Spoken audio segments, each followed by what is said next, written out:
A very warm welcome to everyone. This is Aishwarya and this is Deepti. Respected Director, Program Coordinators, Chief Guests and Faculty. We welcome you all to the Faculty Development Program on Innovative Pedagogy and Professional Development. We would like to thank each and every faculty member present here for taking their time and coming here on a Sunday.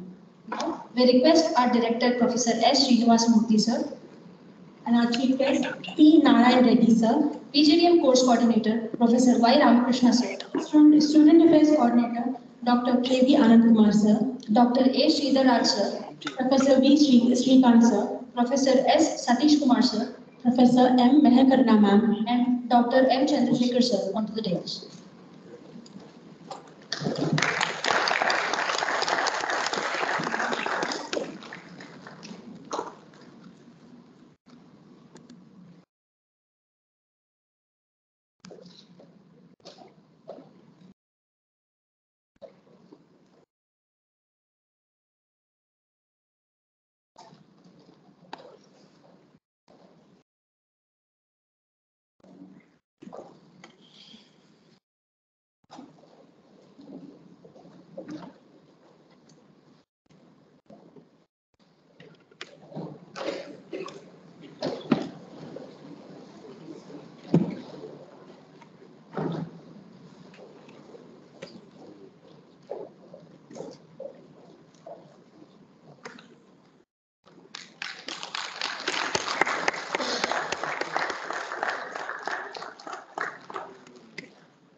Let us kickstart the event by the welcome address from Professor Y. Ramakrishna Sir.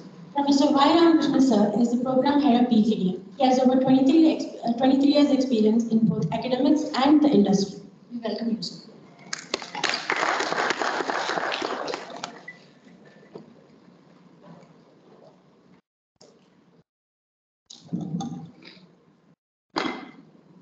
Good morning, all the faculty members present here. Good morning to our Director Sir, our Chief Guest, and our faculty colleagues here. At the outset, making you coming on a weekend, that is on a Sunday, I understand it's a difficult task, but we thought that, okay, we have a pleasant environment here so that you can enjoy your weekend here, celebrate in a different way, but different from your daily routine. This is the reason we proposed this program on Sunday. Now, this program is on innovative pedagogy and professional development is coined by us, our director sir, and we are executing it. Now, we started promoting this program a week days back, and to our surprise, we received 361 registrations from all over the country. Of that, around 180 registrations are from Hyderabad local, and around 100 plus faculty are here, and another 50, 60 are on the way. So this is one. And the core idea of this program is that because we all, as a faculty members in academic institutions, we are facing a lot of changes which is happening in current context. Let it be national education, new education policy, let it be accreditation processes and all. In this lecture, we have a lot of pressure on us, saying that we need to innovate, we need to design new curriculum, we need to do activities, we need to do research, training, so and so, so and so. Because our institutions need that, and we are compelled to do. Our idea is for this program today, the institution of public enterprise, that is IPE, which is here for more than 60 years, and all the things what we are talking about accreditation agencies which mentioned, we are doing it for the past 60 years.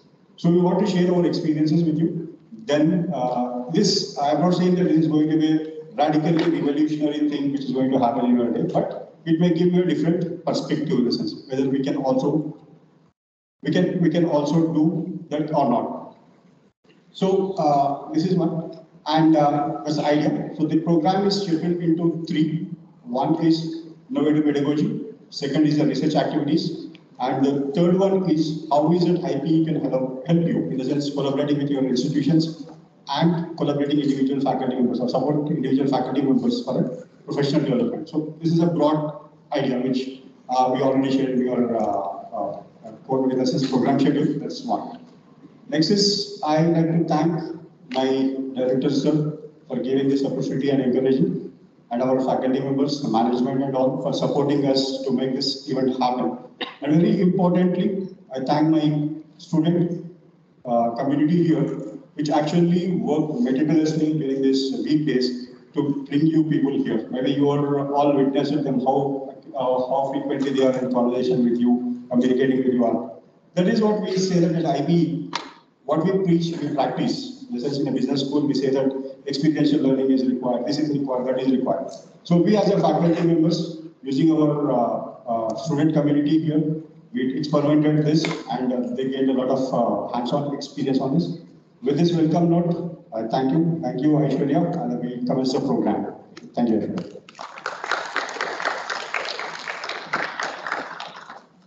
Thank you, sir. Professor S. Srinivasamurthy sir has 2 decades of experience in teaching, research, training and consultancy. He is a visiting faculty of IIM Kozhikode, IIM Indore, NIT Warangal and many other universities. Now we invite our director sir to address the gathering.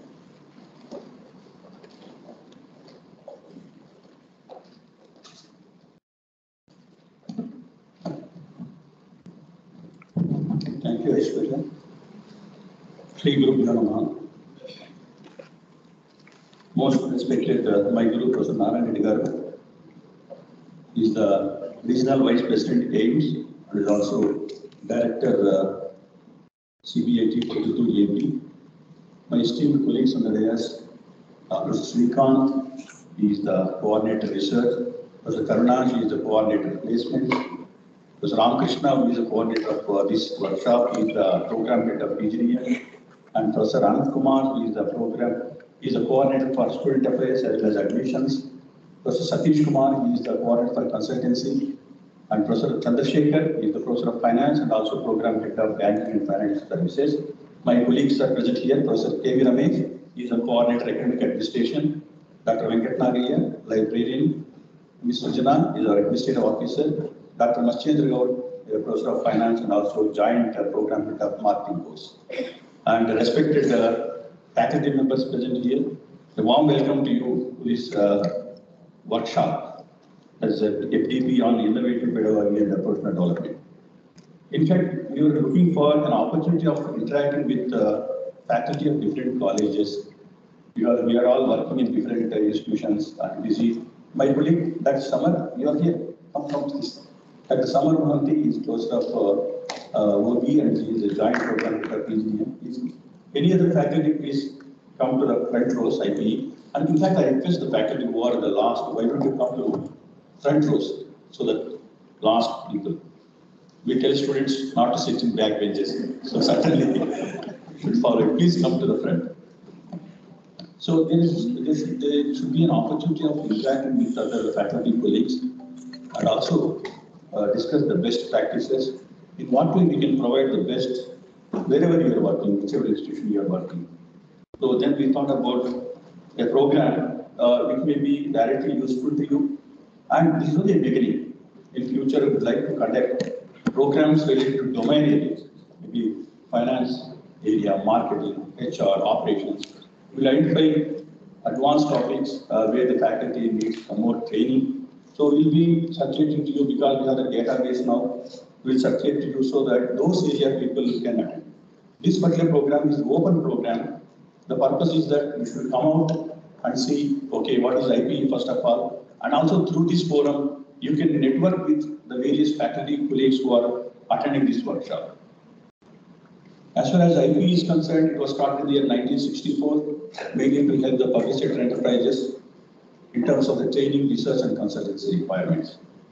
And then on, IPE has been into management education. Initially, it was training IAS, IPS and IPS officers, and we have trained many public sector executives. IPE has done a lot of research work for the various public sector enterprises, Government of India, various state governments, state-level public enterprise. In fact, IPE is the only institute which maintains SLPE database in the country. Even the Planning Commission and the parliamentary committees, they depend on IPE data bank and reports for various policy making decisions. It may be privatization, restructuring, disinvestment, whatever policy decision taken, the research output of the IPE faculty is taken into consideration. And we have been very closely working with the Department of Public Enterprise, school, and many other public sector entities. In fact, we have two research chairs here, Subhir chair on corporate governance instituted by ONGC, and we have a chair on CSR instituted by Naval Lignite Corporation. And then coming back to the scenario of how the IPE has traveled, when we are conducting many training programs, research and consultancy, there was a request from the local PSC executives, why don't IPE start a program, a part-time program to help them to update their qualifications, because they've joined long back with a graduate degree and they cannot get promotions unless they get management degree. So that's how IPE started one program, exclusive program called as MBA Public Enterprise in 1981. So through that program, we have trained many senior public sector executives. Later on, we have kept open that to private sector as well. Then coming to the full-time education, IPE started its first program in 1995. It is our flagship program, PGDM. It has got an intake of 240 now. And 2007, we started PGDM marketing and retail when there was a boom in the retail sector. With intake of 60, and that program is called as PGDM Marketing Management now. And then 2008, we started PGDM Banking, Insurance and Finance Services, and that program is called as PGDM Banking and Finance Services now. It has got intake of 120. And 2009, we started PGDM International Business with intake of 60, and then 2012, we started PGDM HRM with intake of 60. So totally we have about 540 students intake, and we also have PIO quota. And we have excellent faculty, 56 faculty members who are, most of them are doctorates, and they publish in all reputed journals, Scopes Index journals, and they also do a lot of activity. The main purpose of having this program is that the title of the program is Innovative Pedagogy and Professional Development. I think these two are very important aspects for any faculty member working anyway. At the end of the day, what is that you can do to improve yourself as an individual, as a faculty, and what is that you can do to the organization. So keeping that in mind, we have kept this, and we'd like to share IPE experience.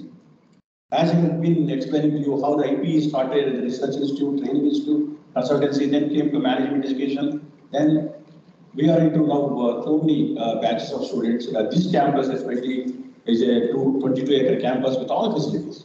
We get students from all over India, Kashmir to Kanyakumari. I think in the afternoon, we request you to have a visit to our facilities. Our students will help you. There are 9-story building for girls, 9-story building for boys, exclusive accommodation for them. All sports facilities, to name it, football ground, FIFA stand, football ground. There we have indoor stadium with all badminton, then a tennis court, and basketball, gym, etc. So it is a campus with all facilities, and students have very enriched campus. They are very active, like you have seen, they are doing registration and they are doing Ramakrishna. At the outset, I would like to thank Ramakrishna for thinking about that, and also I would like to thank all the faculty and students who are behind this. Please give a big round of applause for them. So the students here are quite active. They have more than 12 student clubs, and they are, every domain area there is a club: marketing club, finance club, HR club, operations club, etc. Then cultural club, social club, photography club, book reading club. Why I am telling is that as a teacher, our role is increasing every day. So when you talk about professional development, how you engage your students also matters. How you engage yourself as an academician, how you engage yourself as a colleague with other faculty members, and as a faculty member with the student community. So keeping that in mind, since we have got the experience in all these domains, we thought we'll share with you how the IPE journey has been there, and also like to work very closely with the institutions. Whenever there is a requirement for you, any training, if you can write to us, we can conduct the program at your premises. Or some programs we may conduct here, you can attend. So most probably would like to schedule the programs on weekends, because sometimes even this program also on Sunday we can, because for some of the institutions even Saturday is a working day. So they may not be able to come, management may not release them, but Sunday is your day, so you can always plan your work. So we'll always plan to do these programs on weekends so that many of you will be benefited. IPE has been conducting so many faculty work programs with assistance from UGC, AICTE. I think some of you would have attended also. And another important thing is it is conducted in collaboration with AIMS, Association of Indian Management. Suppose Professor Narayan Reddy Garu is a senior regional vice president of South, and there is a need for institutions to work closely with AIMS and such organizations. So these institutions should become members of AIMS, and whenever there is an issue, for example, NEP 2020, what are the challenges? How the institution should actually make use of this opportunity. There will be challenges. With a new policy, there will be a lot of flexibility for students. They can exit at any point of time. They can join any other institution. So what happens to revenue stream potential, and how we have to cope up with the organization? So faculty should have ideas about having some additional programs like we have IPE, training, research, consultancy. For IPE, these are the four important activities: teaching, training, research, and consultancy. Fortunately, any faculty member who is good in teaching can easily do training. And research is also important because as an academician, if you want to really get recognition, you should do some research. And consultancy is doing some work for the industry. That's how we have industry and student graduate. So these four activities becomes a necessity in the wake of NEP 2020. You should float some online programs, and you should work with the industry and have tie-up with the industry and conduct even FDPs for them, or what we say MDPs for industry people. So a faculty who is teaching a course for 30 hours, a 3-grade course, certainly can do a 2-day program. So we at IPE believe that every faculty should be involved in all these four activities. So besides teaching, our faculty are also involved at least 1 or 2 training programs, 1 research project, 1 consultancy, and publication. So this will enrich the CV, but also it will help the organization when NBA makes visits or for NRF rankings and various rankings. So faculty should be proficient in all these things. So once again, I thank Professor Narayan Reddy Garu for having this association with IPE and conduct this program. I am sure that many of you would be members of AIMS, and even the life membership is also so minimal, 30,000 something. But the access you get with institutions across the country is phenomenal. And every Wednesday, every Friday, programs are conducted free of cost online programs by AIMS. So you can ask your students to attend these seminars, or you yourself can attend these seminars. Mostly they are conducted in the afternoons, Wednesday and Friday. So, and also through AIMS, we are also giving access to all the business skills and so many other things. From Narayan Reddy Garu will tell what are the beneficiaries of the AIMS members. Since you are already a management institution, it is always good to become a member and increase your networking with other B schools, so that you can attend conferences conducted by other B schools in North India or other parts of the country. So collaboration is order of the day. So unless we collaborate, we cannot really succeed. And coming to this particular program, Innovative Pedagogy and Professional Development. So when we talk about innovative pedagogy at IPE, we have been following the various things starting from lectures to group discussions, presentations, computer-based exercises, article review presentations, simulations, sensitivity analysis reports. So many things we have been using. You also might be using. But finally, what matters for a teacher is the success of a teacher depends on, can he reach the average student? Can he make the average students also understand the concepts which you would like to tell? So you have to adopt the pedagogy which is more suitable to the student group, and then see that whatever you would like to deliver is also received by the students. That is very, very important. Not in whatever way we do teach it. If they are not able to understand the pedagogy, there is no point. So pedagogy should be designed depending on the group. If necessary, we can elevate the discussion and take to the next higher level. But a portfolio of tools available under pedagogy certainly will help us to provide better classroom experience, better classroom rigor, everything. One simple thing, of course, every institution will have student feedback. We need not wait till feedback. The moment the class is over, immediately. If you look at the student, right, 2 important things will tell us whether we have succeeded as a teacher or not. Right? That spark and smile.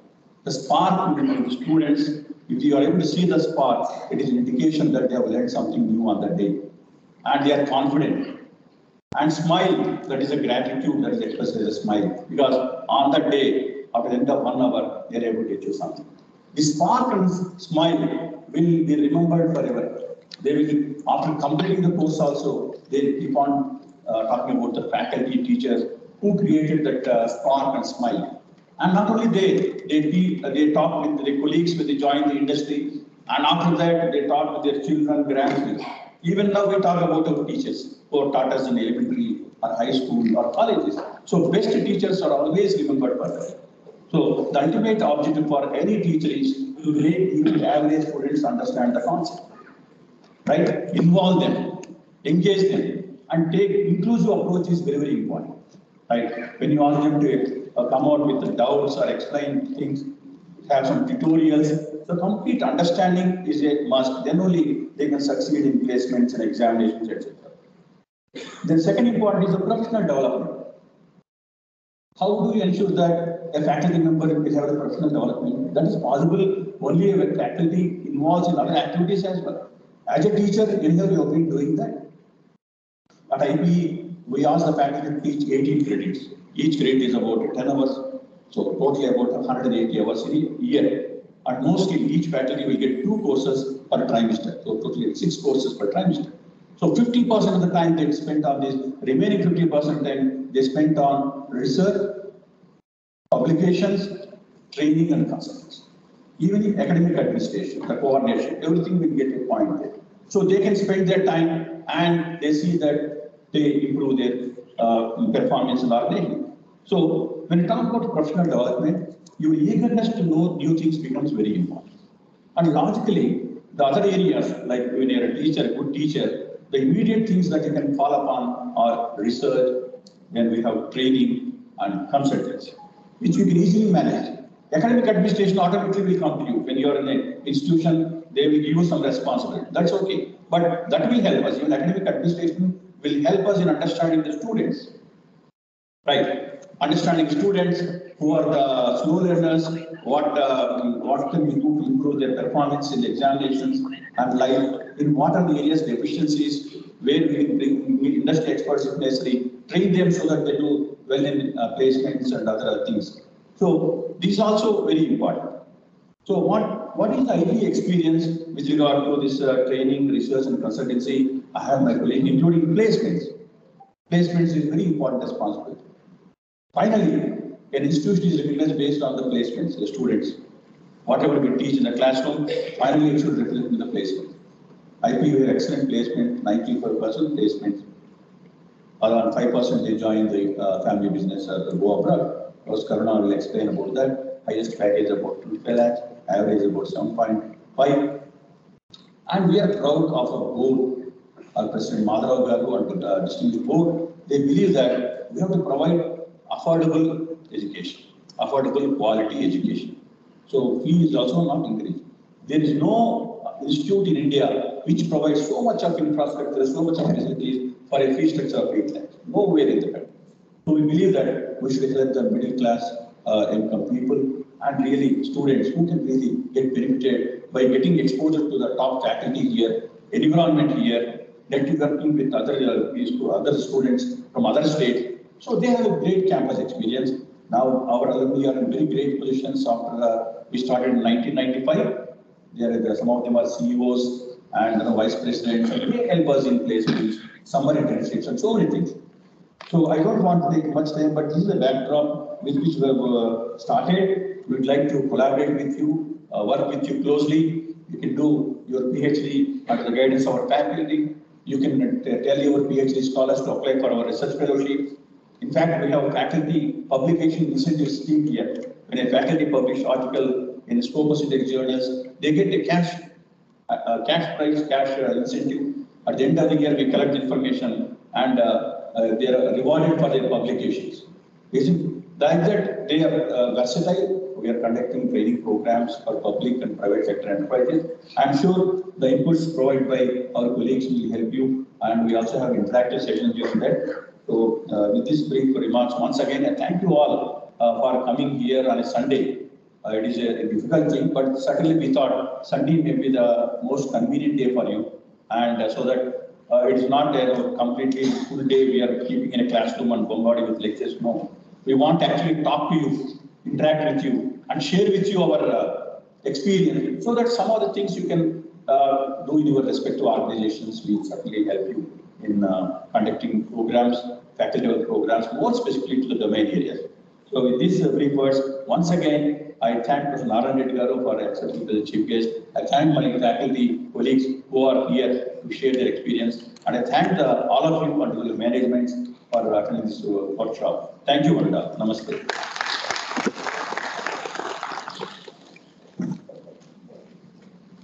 Thank you, sir. Professor P. Narayan Reddy, sir, AIMS South Regional Vice President and Director, DPMA CBIT, Prodhutur, Andhra Pradesh. Now we request our chief guest to address the gathering.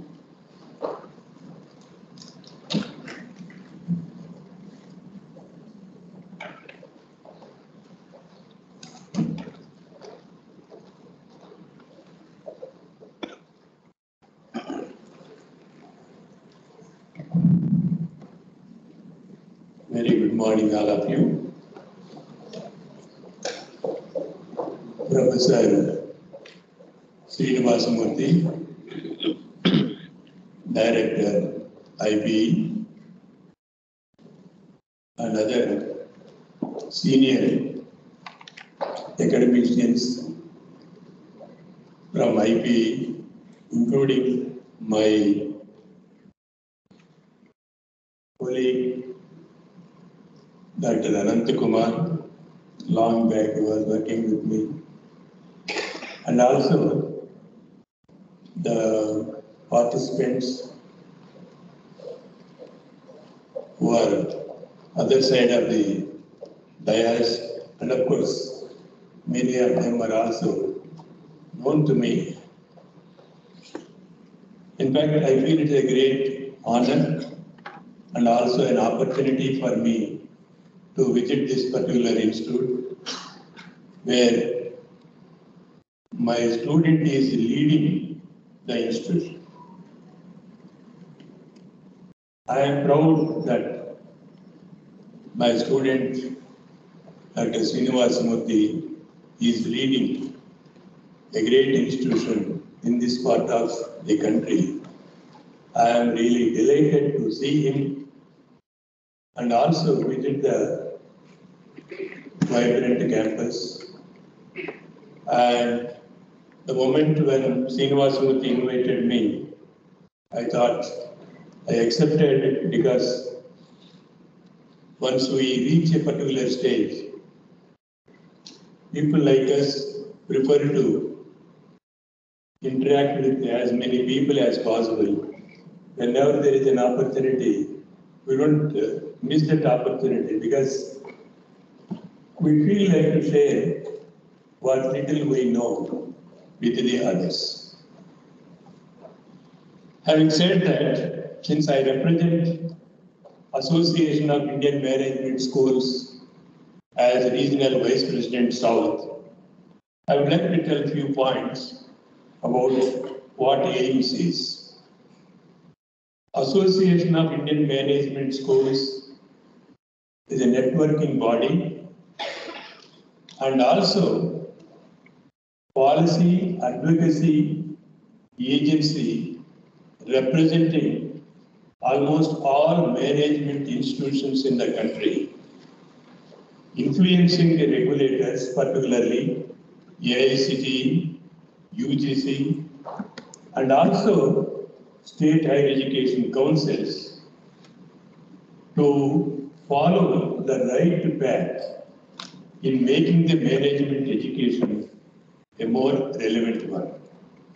It started long back in 1988 by the famous academicians, including Professor Jokali, Professor D.P. Sharma, and others. Now, the AIMS is 35 years old body, and its president is an automatically representative in the Board of Management Studies of AICTE, because AICTE has a number of groups within where management education is one. And to look after the management education in the country from the policy perspective, there will be a separate advisory body, wherein I was there as a member for 4 years till recently. And AIMS always try to represent all the management schools across the country and try to present the challenges and also the problems that these institutions are facing when we meet at the AICTE level, and also present our version to the Ministry of Education, Government of India. If necessary, at state level also, we try to present our views on management education. In addition to that, the AIMS is having more than 800 institutions as its members, and it would like to organize a flagship event annually, AIMS Management Annual Conferences, and wherein we invite the senior academicians across the country and the world to deliberate and disseminate the latest information related to management education, and also how the management institutions have to perform their own role in promoting the vibrant management education across. In addition to that, it helps the member institutions in granting financial assistance to conduct the research. Research grant will be given, and also financial assistance to institutions to conduct various workshops, faculty development programs, conferences and seminars very regularly. And even this type of faculty development programs, we assist. And at the same time, we invite the non-members to become the members of AIMS, where the membership is hardly 31,000 rupees in a life membership. And after completing 1 year as a member in the AIMS, the member institutions are eligible to get the financial assistance from 40,000 rupees to 1 lakh rupees. If it is an international conference, we sanction 1 lakh rupees. If it is a 2-day national program, 75,000. If it is 1-day program, minimum 40,000. We extend as financial assistance to conduct the program. And we also give minimum 1 lakh rupees as a research grant to conduct any research by the member institutions at their own level. Similarly, we conduct faculty developments on our own, and during the last 3 months actually, we are conducting number of programs online also. Now, recently we conducted one faculty development program on the making of leaders under the leadership of Professor T.V. Rao and Professor Anand Agarwal. That workshop is a uniquely designed workshop for the faculty members, and it was very, very interesting, and we want to replicate the same across the country. First program we conducted at Coimbatore, and you know very well the Professor T.V. Rao, actually he is called as the father of HR in the country. Such a great person is actively involved in our AIMS activities. Therefore, I, on behalf of the regional Vice President and also the AIMS, please try to become the members of AIMS and take the benefit from the AIMS, and also represent the problems that your institution or management education in general is facing at any stage. Because we try to conduct the research on our own, and we take the opinions from the stakeholders and also the deans and directors of various business schools, and try to represent your issues to the AICTE and also AIMS. Therefore, it is not only a networking body, is a policy advocacy agency on behalf of all of you. With these few words, now let me try to focus on the main theme. I am very, very happy that Institute of Public Enterprise is organizing a program on innovative pedagogy and also professional development. Presently, I am reading a small book on leapfrogging to pole vaulting, written by Professor Senior Scientist R.N. Mashelkar and also Ravi Pandit. I think you must have seen that book here and there. Recently I bought it. While reading, I got the two important points to remember. The last chapter says, we need to create pole vaulting leaders. To create such a pole vaulting leaders in the society, we don't have enough innovative, creative teachers to create pole vaulting leaders. He meant that though we have enough teaching faculty across the country, but there is a shortage for the faculty who are with innovative skills to perform in the class, in turn where their students can perform better in the society. So, to realize that, what he mentions is, we need to see the transformational changes in the society with utmost aspirational requirements, and that needs exponential achievement. To realize and to create pole vaulting leaders, they should have exponential achievement motivation. To achieve that, we need to have the better teachers in the institutions. And these teachers must keep one particular point in their mind, that they must think very seriously that they are the instruments in transforming a change in the society with the strong aspirations. These 2 points which I thought I should mention here, because that book is there on the table of our director. While bringing, I kept it there. I thought, before coming here, I thought of taking. I missed it, but doesn't matter. You can refer that particular book.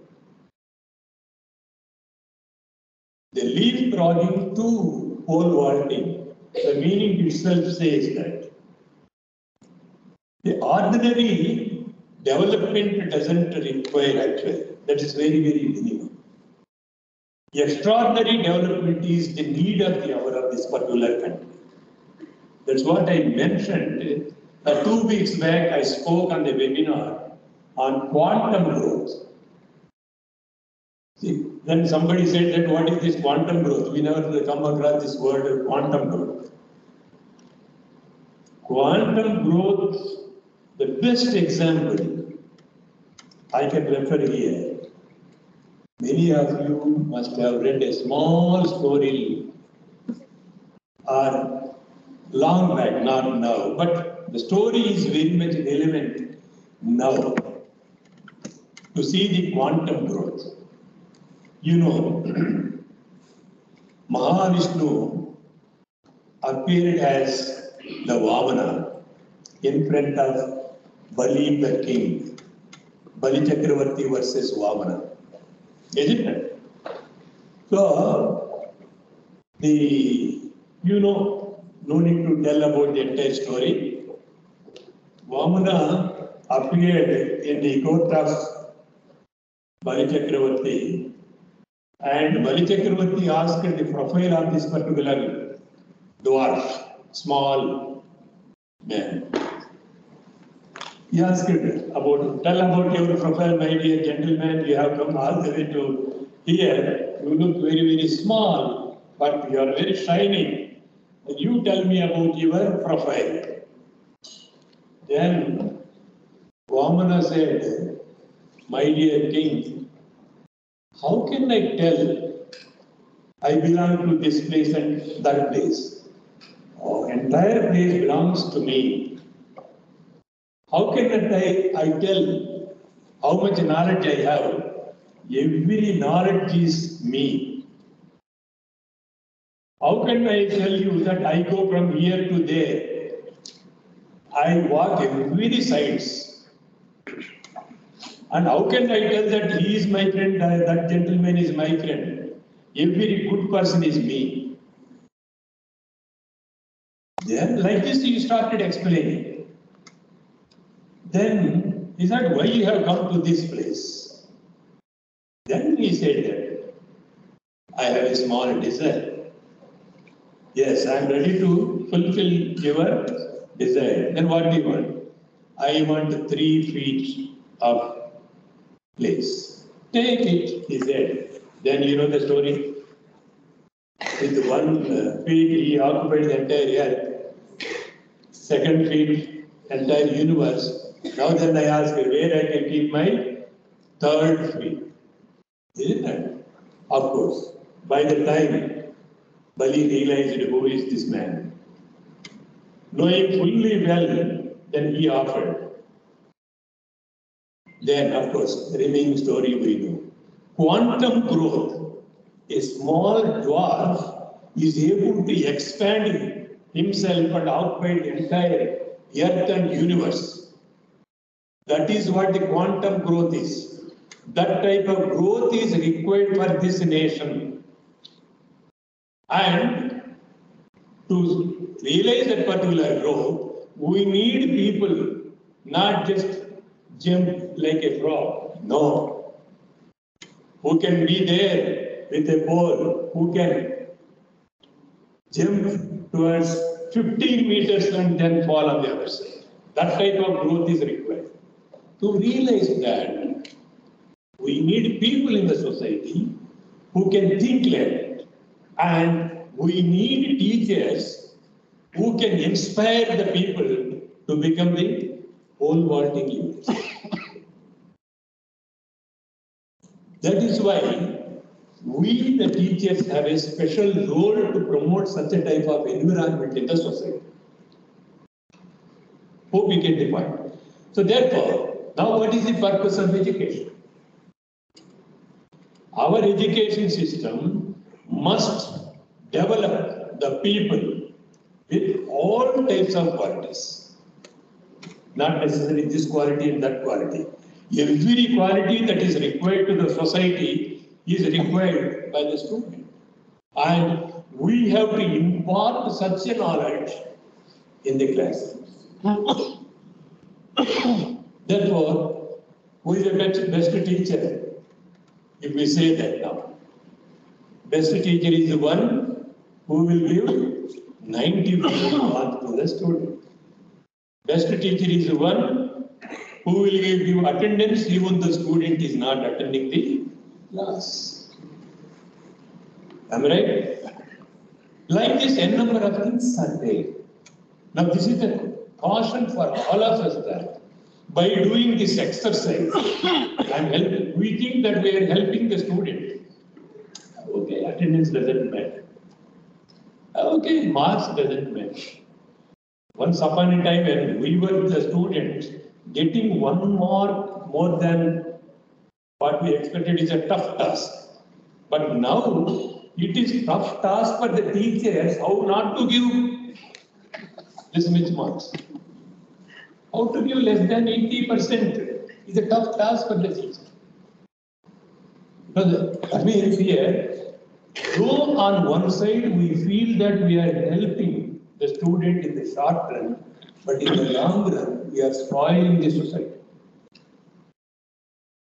So therefore, it is very, very tough task for us to think in a transformational way what role we have to play and what is expected in the form of an education by the society.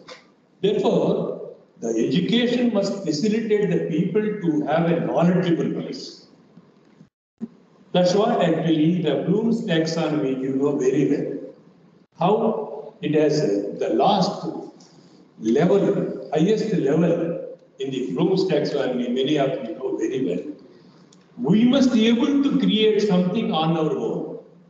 We have to create. That means we have to make the student to become an independent person in terms of thinking, in terms of his actions, and in terms of his or her contribution to the society as an independent person.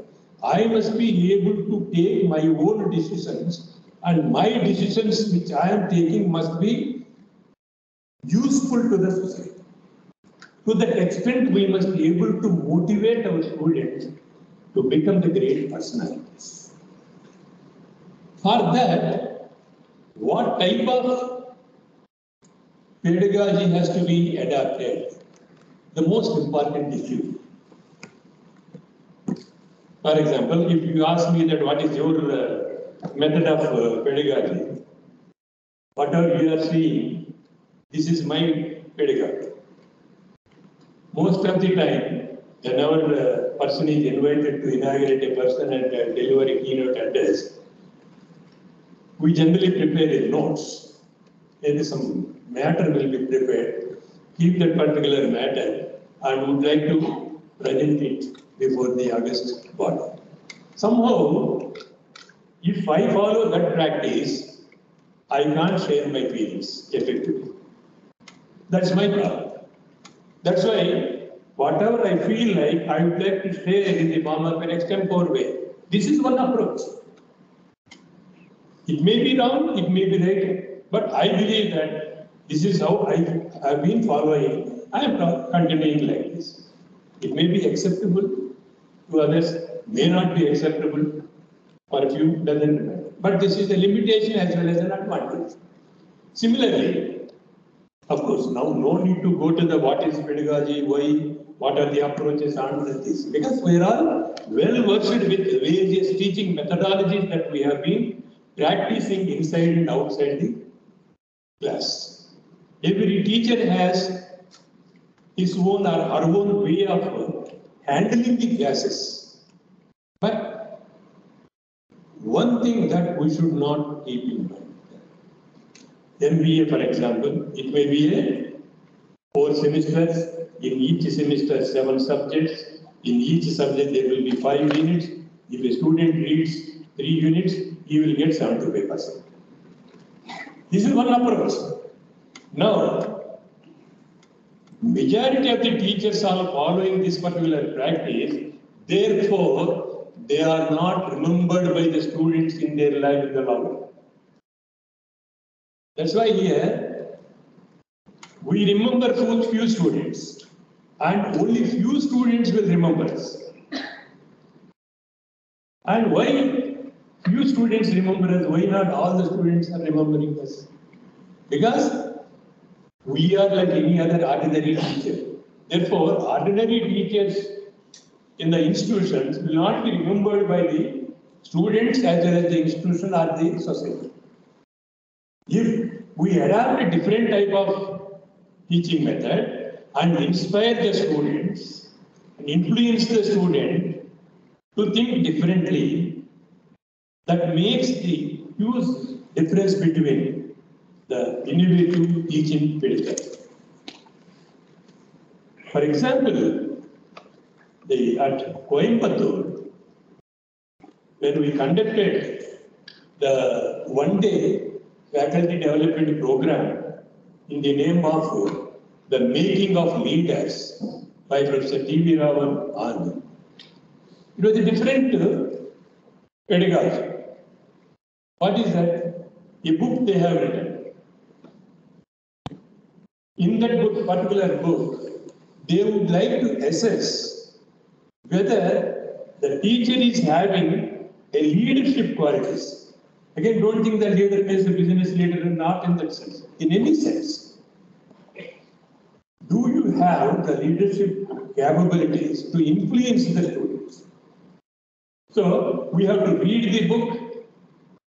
Number of 30 cases are there. In that, all 30 cases we have to read and come back to the class, means the faculty development program, and we have to share certain things where Professor T.V. Rao usually assess what are the important points that have cropped up in the presentation. They say that these are the valid points related to the leadership related.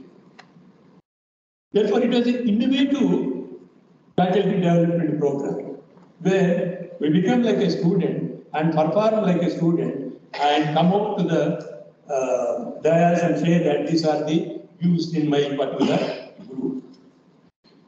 Team method, group approach, different practices, and it is not again a lecture method. Lectures will start at the end actually. At the end, he comes back and says that summarizes everything and tells that these are the points which are there among these people as qualities. These qualities represent the leaders. If not they become leaders, there is a possibility that they will become a potential leaders in the days to come. A suggestion will be given to this faculty, and in turn, you make your students as the leaders in the days to come. That is the outcome of that particular workshop. So this is one type of pedagogy that a particular teacher adapts. Like that, every one of you have number of alternatives to choose and follow what type of teaching methodology that we have to impart. Ultimately, the very objective of our teaching is to impart the knowledge to the society through our students. And our students are going to acquire the knowledge required by the society. That is what the teaching and learning process is. Imparting something and acquiring something. That's what it is. But how do they impart and how do they acquire makes the innovative teaching pedagogy. And every one we about one particular practice. And if we adopt an innovative practice, I am sure that we will be remembered by our students. That's what I also feel. Maybe Srinivas Murthy might have remembered me. Maybe because I could have a different teaching methodology in 1986 and 87. I taught him in 1986 and 87. Oh, that might be there. So, why? You might have seen a number of faculty in his life. He remembers few. Like that, we remember only few teachers because they are the ones who motivated us. They are the ones who inspired us. That inspiration, that motivation approach is an innovative pedagogy. So that is what I always feel that you have a choice actually. You can select your own teaching methodology. No director or no principal will object you that don't do like this. No. Because you have a right to teach whatever way you like in the classroom. You have enough freedom there. For example, when I use it even now, instead of teaching a particular subject, I encourage the students to go and interact with the entrepreneur. I don't say entrepreneur, anybody for that matter. A person, even today morning, in my walking, I stopped one gentleman who was carrying breakfast on his small moped and stopped in front of my house. Then accidentally I was there and I stopped and took one picture with him. Then I inquired with him, my dear gentleman, what are you? What is your name? My name is Babji. What are you doing? I am selling breakfast. Idli, dosa and bonda. By 10 o'clock I complete my work. How much you will earn? Every day I earn 1200 rupees as net revenue. Income. Ordinary MBA student is not earning 30,000 rupees nowadays. I'm sorry to tell. Maybe your students must be getting a best salary, better salary. Average MBA student in average B schools, I don't think they get more than 30,000 rupees. Now the point is, if student interact with such a person, doesn't matter. He may be an informal entrepreneur or maybe he's on the roadside, doesn't matter. But if you interact with them, identify from the starting to the present stage and write a brief narration about his venture, bring it back into the classroom and present it, the student learning of the entrepreneurship subject is uniquely different from the theory that you are going to. I adapted this particular practice when I was in Goa University. Now, even after 25 years, I passed after leaving Goa University. Even now, many students are keep in touch with us. We still interact about some of them have started ventures. So they ask some doubts even now. Because we get connected because we made the student to go to the field, have an experience, bring back that experience and share with the others, that widen their perception of understanding of the subject rather than simply teaching the entrepreneurship, who is an entrepreneur, what are the qualities of an entrepreneur, methods of entrepreneurship. Anyway, these things are there in the textbook. But are we going beyond the textbook and helping the student to learn little more than what it is there? That small step will make a huge difference in terms of understanding the subject. That type of practice, that is within your hand. Who says no? Is it not? No director will say that don't do this type of things. Because I practiced it, 13 of such stories written by my students in Goa University, I included in my book that published by Cengage India some 12 years back, Entrepreneurship Test and Cases. That is the type of contribution I feel that those students are very, very different from the rest of the class. So therefore, innovative pedagogy is within our hand, and we can have our own way in influencing the student and motivating the student learn things differently. With the help of those students, I maintained one column in Financial Express in 91-92. In Financial Express, Meet Your Entrepreneur. One column I maintained in Financial Express. That is with the help of my students. So therefore, the learning process between me and my student was not confined to 9 to 5. No, it is for 24 hours. We had such a type of interaction with all the students. I encourage other students, faculty also, please have a different type of approach that is within your hand. And you will be recognized as a different teacher compared to your colleagues. Therefore, my humble submission to all the faculty who have a long career, please try to be different with a different or innovative pedagogy that is within your hands. The next one is related to the professional level. With or without intention, we have entered into this particular field. And hence, it is like an Indian marriage. We wed ourselves to the life, not for one year or 2 years, unlike the Western marriages. Having chosen this particular field out of compulsion or out of passion, we have to continue to the next 30-35 years in the same field. In that case, we have to develop ourselves as a good teacher first. Not only to impart what is there in the syllabus, we can go out of the syllabus and influence the people, one aspect. After some time, we must slowly think about having a research orientation in our own self. Without research, your teaching may not be very effective. Research will help you to widen your understanding of the subject, and in turn you can help the student to have a better knowledge within the student. Therefore, we have to add the research as an additional, as a qualification, and it will be a practice for a period of time. Again, research doesn't mean the word PhD, no. PhD is a qualification. That doesn't mean you are qualified to do the research, no.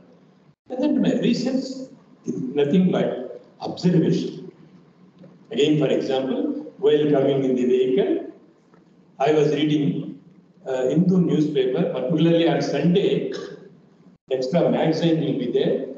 Number of books, book reviews, and some authors will be there. Their interaction will be there. Interview will be there in that. I was reading one small article. When Harris, the author, she wrote about Swami Vivekananda. How come that a French woman writing about Swami Vivekananda, then there was an interview. By reading that particular interview, what I can share with my students, there's a valid point there. What is that valid point? We can take it out. How the people in different continents get connected on a particular platform, try to show a lot of interest and do something research on Swami Vivekananda, Ramakrishna Paramahansa, and Sister Nivedita. And what are the observations of Swami Vivekananda related to women and development?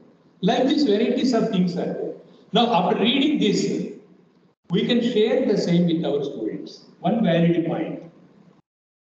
That is what is called research. Research doesn't mean publishing every time. Observe something. If you feel that is useful to the student, share with the student. Student's mind will be different again. So in that way, you have to do the research through formal and informal way, and you have to develop yourself and widen your perception in understanding this subject.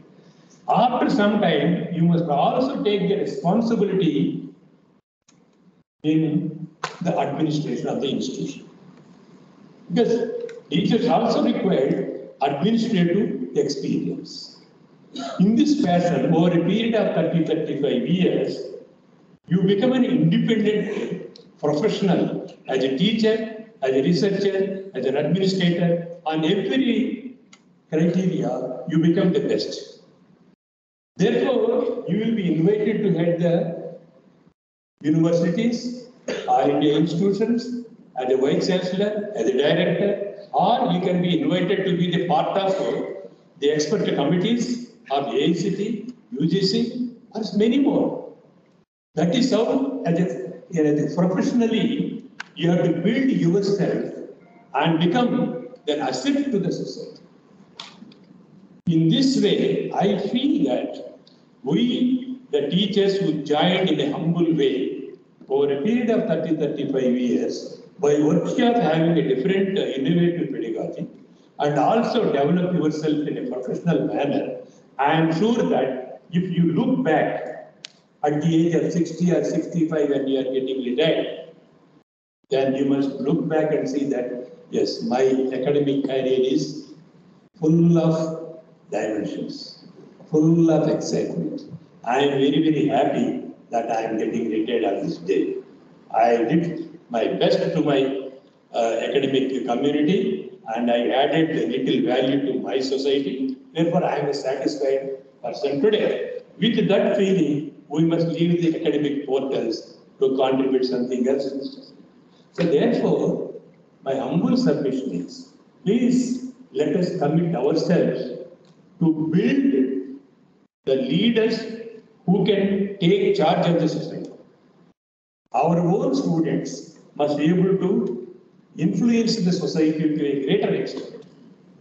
That is what actually, in the initial days, we may not realize.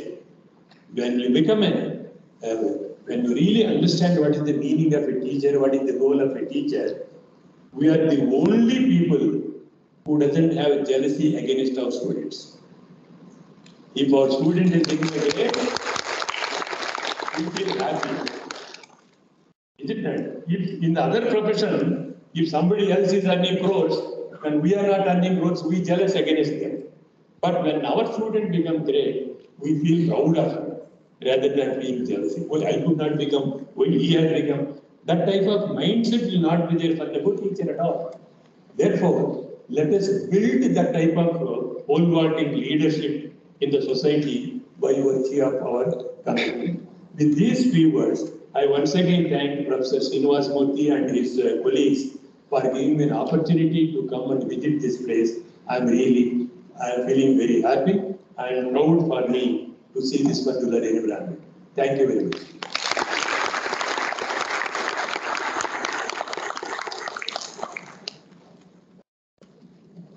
Thank you so much, sir, for your enlightening words. That is really inspiring. Now, I request our Professor Y. Ramakrishna, sir, to deliver a lecture on innovative pedagogy.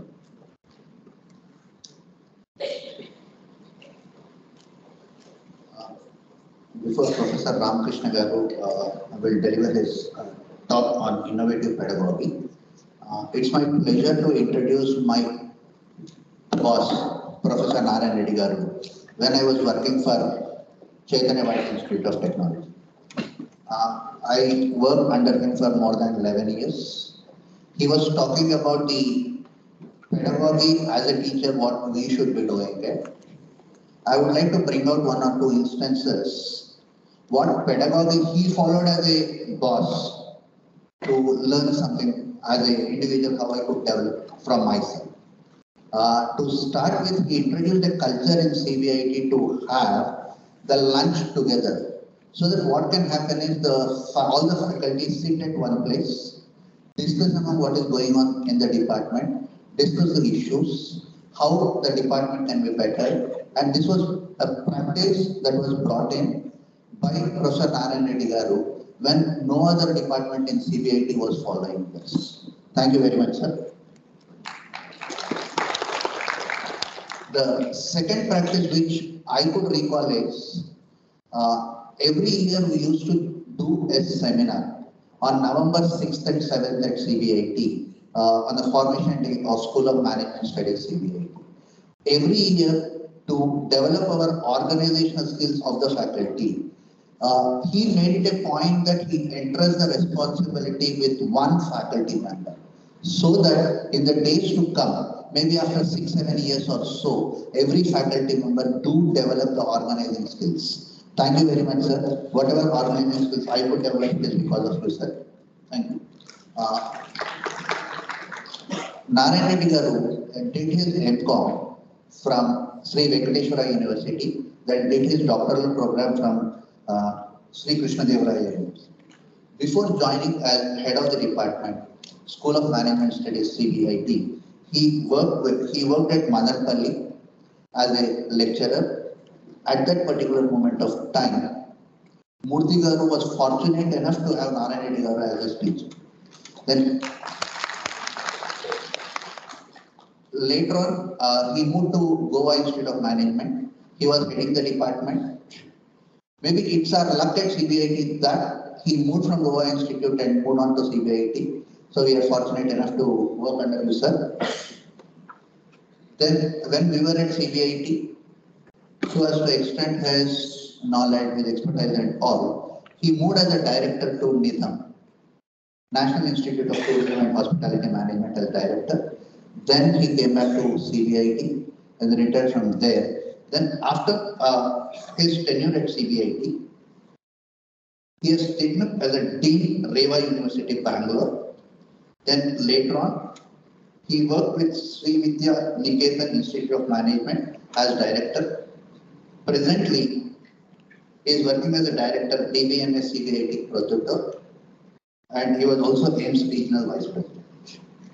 Thank you very much, sir, for sharing your experience, sharing what the pedagogy is, what the teacher should be doing it. I'm sure all the faculty members who visited this place are immensely benefited with your rich experience. Thank you, sir. I would like to share. Yes, I feel little. Hope I am audible. Yes. I was a member of All India Board of Management Studies, AICTE. That body is supposed to prepare the guidelines for recruitments, preparing the model curriculum. I think you are very familiar with the model curriculum prepared by AICTE, which is there in the AICTE website. I, along with others, we played a significant role in bringing a new model curriculum along with Professor Bhimarai Maitri, presently IIM Nagpur Director. Similarly, there is a problem for recruitment of faculty in the business schools. This is off the record actually, I can tell you. See, many universities in the recent past, they insisted that only MBA qualifier should be the faculty member of management institutions. Many universities and their deans insisted only MBA should be there, no other qualification is considered as a qualification to teach the MBA. Then I fought in the AICTE and I included 17 other qualifications are also equal to MBA to teach the management. That is why in the 7th Pay Commission of the AICTE, if you see, qualifications for recruitment of faculty in the management institutions, MBA/MCOM/ITEE/PGDM and MA Academics, etc., etc. See, there are 43,000 faculty members across the business schools in this country. More than 20,000 are non-MBAs.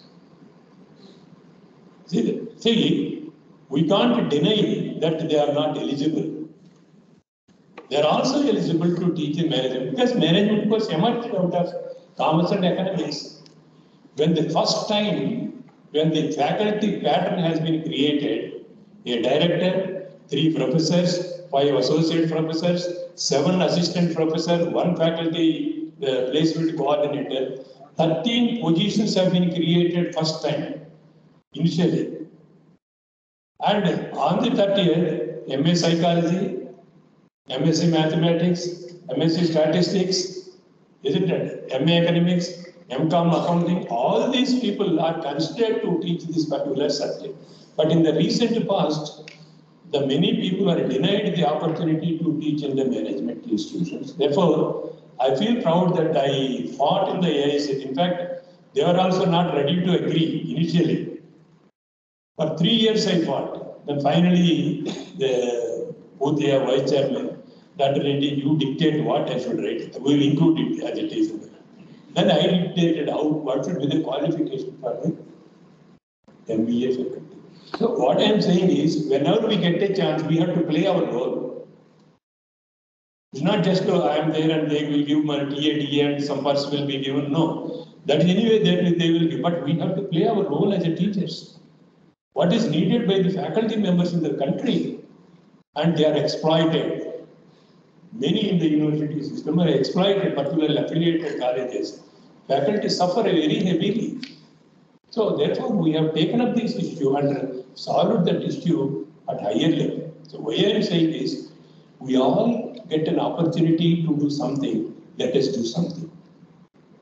And I represented the President of India as a nominee to Central University Kashmir, Central University Rajasthan, and many other responsibilities, confidential things also are carried out, but we all have to carry out with the utmost care. That's very, very important.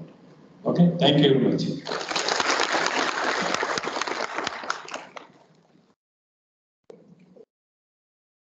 Once again, thank you so much, sir, for your kind words and which really enlightened our faculty, hopefully. Now we invite Professor Y. Ramakrishna sir again to deliver a speech on innovative pedagogy.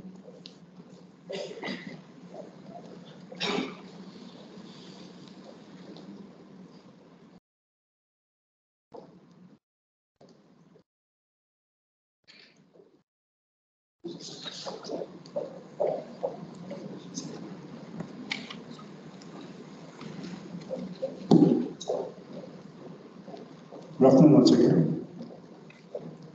For the next 10 to 15 minutes, I'll share my experience with you. I am not a person who preach you on innovative pedagogy. So I'm very sure. Just what is that I want is, as a teacher, for the past 23 years I'm teaching. So whatever the experiences that I felt or I experienced it, just I want to share those with you. Maybe in the first 5 minutes, you might feel that this person is boasting himself. In another 5 minutes, you feel that he is a self-drumbeater. Then at the end of the conversation, you might feel that when he did something, why can't we? So that is the core. So with this, my presentation is spread across 4 lines. One is introspection that I feel every day. Then understanding the learning models, and the second, and innovative pedagogy techniques that I adopted. Then the challenges that we face when we try to innovate something at our classroom. So my day starts with the screaming of my wife. She shouts at my daughter, my son, and says that why is that you are stick to mobile phone? What is that you are doing? And everything, I guess we all face the same scenario at home. When I come to college, I see that my students use mobile phone. And when you go to class, same there. When I ask the student, what is it you are doing? Sir, I'm learning, sir. Sir, I'm reading, sir. What is it you are reading? Then after the class, they say, sir, do you have any PowerPoint presentation to share with me? Please share, sir. I want to read that. Now, this is how the learning is happening. And on the other side, what is it I am doing? I'm shouting at them, boss, you are not supposed to read on mobile phone. Go to sit in library, take a printout, print newspapers and all. But nobody is listening. And with a short-sightedness, I look at my other faculty as a competitors. I evaluate them. But ultimately, in the process of this, I fail to recognize that my colleagues are not my competitors. Wikipedia is my competitor. Investopedia is my competitor. Now we are burdened with Wikipedia, Investopedia and all. It is not enough. Now we have a ChatGPT. So, okay, forget ChatGPT, now ChatGPT 4. Now where is that as a teacher I have an opportunity to teach in my class? Then, what is it I have to do? Can I convince every semester, every time the hundreds of students to stick to my pedagogy, or I change? I adopt to their learning process. Now, which one I have to do? Stick to the same old way of every day going to the class, first 15 minutes, taking a different class, saying that you read textbook, you read this, you read that and all. Or because you are on a mobile, so I will be also mobile. You want to learn something on a mobile? Yes, sure, I am on mobile. Now this I created. In the sense, during my last 3 years of time during COVID period, 1 year, I created here about 470 video lectures and shared on YouTube. Students are pretty happy. Say that, what is it? Just what is it they want is, they want something to write for examination. They are not interested in knowledge. They are not interested in enhance their knowledge. Just what they want is a short video. And even that, in the videos also, they are not worried about watching a video for a 15 minutes, 20 minutes, 30 minutes. No, they want a video of a 3-minute, video of a 2 minutes. And if you have a 5-minute video, they put it in a fast forward and listen and skip and say, okay, done, sir. And come to the examination and that. So what is that I'm trying to say is, when you are introspecting and trying to do it, instead of every time going to them and asking them, just let us also change. Let me do something what actually they required. So that is the one practice that I did. Then when it comes to your, this is what as introspection, what I'm talking about. Where I recognize my students, what is it, because their learning habits has been changed. Now when I was doing my MBA program, getting a computer access is a scarce resource. I have to walk 2 kilometers to 4 kilometers to get a newspaper. But today their newspaper is on their mobile. They are reading. They are saying that, yeah, I'm reading a newspaper, so Economic Times, I'm there. So they are changing. So I thought that, okay, when they are changing, when they are adapting, let me transform. Instead of every year telling something the same, I transform. Then learning objectives also changed. Now, once when we do MBA program or when we are studying, we have an objective of enhancing our knowledge. We try to see that okay, there should be some aura behind us with our knowledge. But today, people are coming with a purposive learning. When students take an admission into a college, one thing that we look at is a grading, whether they get a good A grade, B grade, C grade, or they want an A grade. Then, next is they have a purpose or objective of getting a placement. They want a placement. That's it. Now, you tell 100 times that was unless otherwise you study yourself, you enhance your skill, you enhance your knowledge, you don't get a placement, they are not bothered. What they feel is when placement season comes, companies come, they share a job description with us, read the job description for 1 hour or 1 month preparation, you got a placement. So their learning objectives are also changing. Now it is our responsibility to tame with that, in the sense to understand that. Then new ways of learning is happening. It is not the print always, now it is a digital. Digital is gone, now it is people are talking about AI transformation. Now, why this? Whatever that we are talking about, the AI transformation, the machine learning, algorithms, everything that you talk, they all are based on the same old theories which we learned. Now, I just displayed a learning theories. I don't want to explain all those learning theories or models because every one of us knows. And this is nothing that I invented, nor I innovated. Simply Googled it, got it, and put it. Now, we tell the students that don't Google, but what is it we are doing? I came out from my academic education, academic in the sense formal education in 1999. Thereafter, I learned of things. Where from I am learning? I am learning through net only. I am learning through professors from other faculty members. Everywhere I am learning the same. So even in the 2000, I guess exactly 2003 or 4, when I went to Kellogg School, my audience, they opened their laptop and they are Googling it. When I say some topic here, let us say innovative pedagogy or learning models, in a classroom, they opened laptops and Googling for what is each and this. Now that we see today in our classes also. One way we are teaching the students, the other side, students are browsing. We ask, what is it you are doing on mobile phone? Sir, the topic which you are explaining us, we are searching it.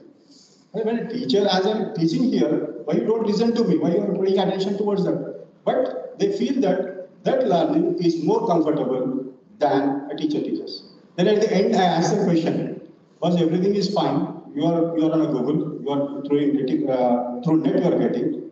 Then my question is, who is teaching you there? Who is teaching you there? It's again a teacher. It's again a teacher who is teaching. If somebody writes a blog, it's a teacher. If somebody writes on Wikipedia, it's a teacher. If you are watching a YouTube, it's a teacher. You're teaching them. They will be available 24/7. But I am not available after 20 minutes. Once my class is done, once my topic is done, I am not available. So pay attention towards this. No. But what I am saying is, these learning theories, they are nothing new. They are all there. When we did our MBA program or when we did our schooling program, we follow all these learning theories. The only thing that I will say is, how is that we adopt at least these learning theories into our day-to-day pedagogy? So just I take a rule of 70-20-10. It says that 10 people learn when you teach, 20 when they're hands-on. When they say that when some experiment is done, 70 they learn only when they practice it. Now my point is, in the 50 minutes of our class or 1 hour 50 minutes of a class, what is it we are doing? Are we scheduling our class into the 70-20-10 ratio? No. What is it we are doing? We are doing the reverse side. 70 minutes is academic lectures. And hardly we give an assignment to them and at the end of the semester or then hands-on experience, are we making them to learn something new? No. Now what I do is in my classes, I practice this. In the sense, I don't say that this is a 10-20-70. But I say that my lecture time is only 20 minutes of the time. Then next 20 minutes, I give practice sessions. I ask the students to do practice them and all. And as Darren was saying, even today, my students are here, you can cross-check. In my classes, even today, I don't use a PowerPoint. I have the same old state mindset, take a marker pen or a chalk piece, go write on a board. Because I want to give a layer-wise learning. But that's what I practice. And when you're writing this, students say, sir, why are you writing all this? Put it on a PowerPoint. If I put a PowerPoint, you don't pay attention to me, you pay attention to my PowerPoint. My power is lost. My power is lost, only PowerPoint is what you need. No, I don't want to. I don't want to create one more competitor for me in my own classroom. So that is one. And next is, when you are trying to, in the sense, you have a Bloom's taxonomy is there. Every time, every academic year, at least we have a 5 to 10 lectures on our Bloom's taxonomy. Faculty, our director, our chairman, team, NBA, accreditation agencies, everyone talks about the Bloom's taxonomy. We say that we start with the remember, which ultimately we create. And we use this Bloom's taxonomy only at the time of assessing, right, in preparation of a question paper and all. But are we really practicing Bloom's taxonomy in our classroom? Can we make the students to remember? Can we make the students to analyze? Then what techniques that we use? What techniques that we can adopt? For every class, in the sense, now conventional methodology is gone. Let's say, as students are saying that they want to use a mobile phone, write MCQs. Now what I do is, in my classes, I prepare a Google form is there, create a scorecard there, examination, share. Now let the students answer it in the class. And there are umpteen number of tools available, like we have a crossword puzzles. Create a crossword puzzle, give to the student. Let them check, remember it. So we say that we are trying to remember the remembrance of a student. How is it we are trying to get the remembrance of the student? Asking a question and finding out the telling the definition? No, definition is not required. How is it we check the remembrance? Remembrance is if you have a crowd, from that you will be able to pick the one which you learned in a classroom, that is a remembrance.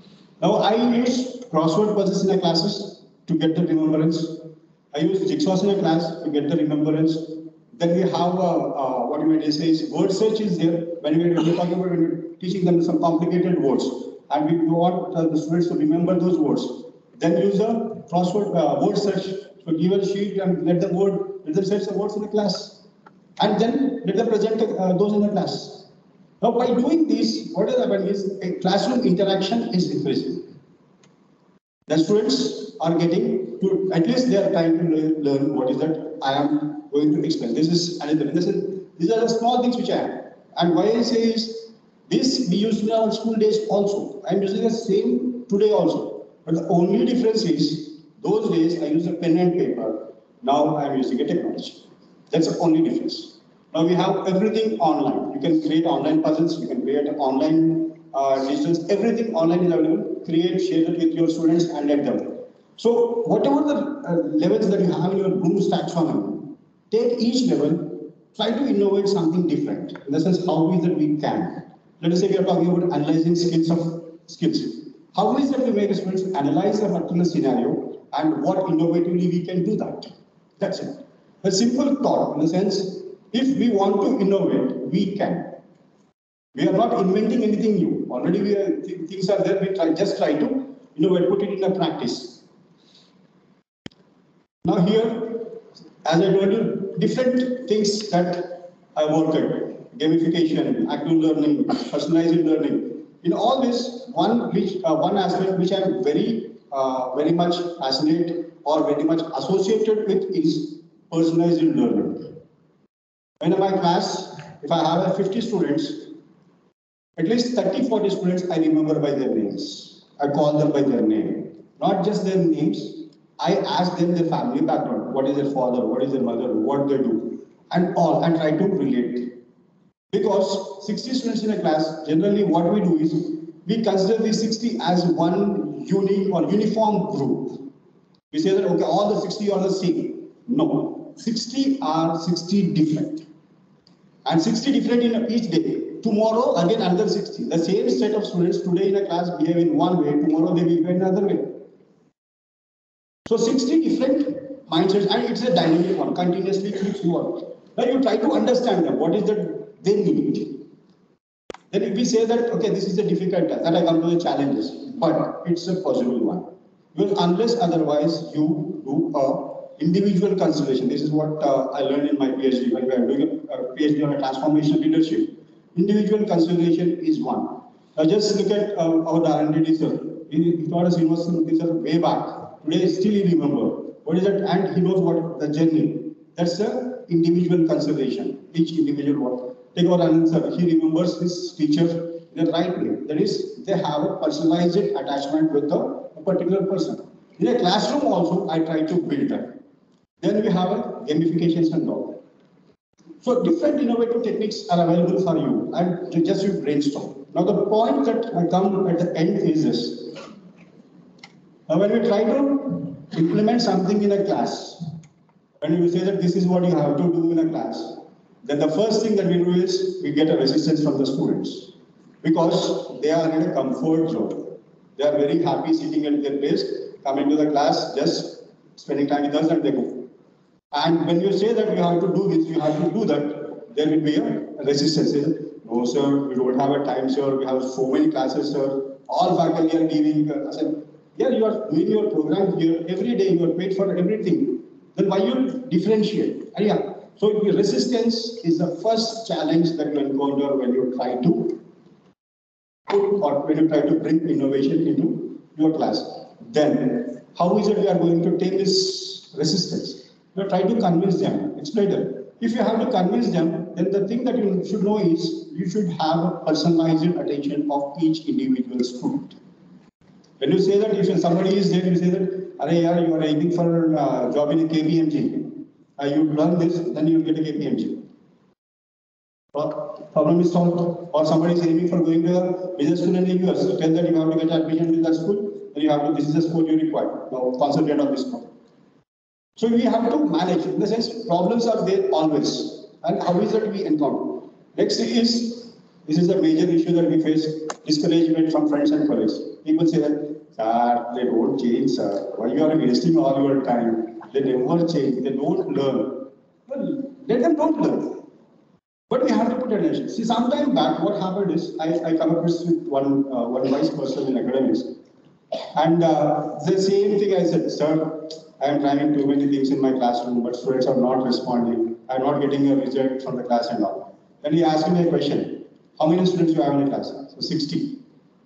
How many responded? This is the question he asked. How many responded? I said hardly 5 or 6. Then feel happy with 5 or 6.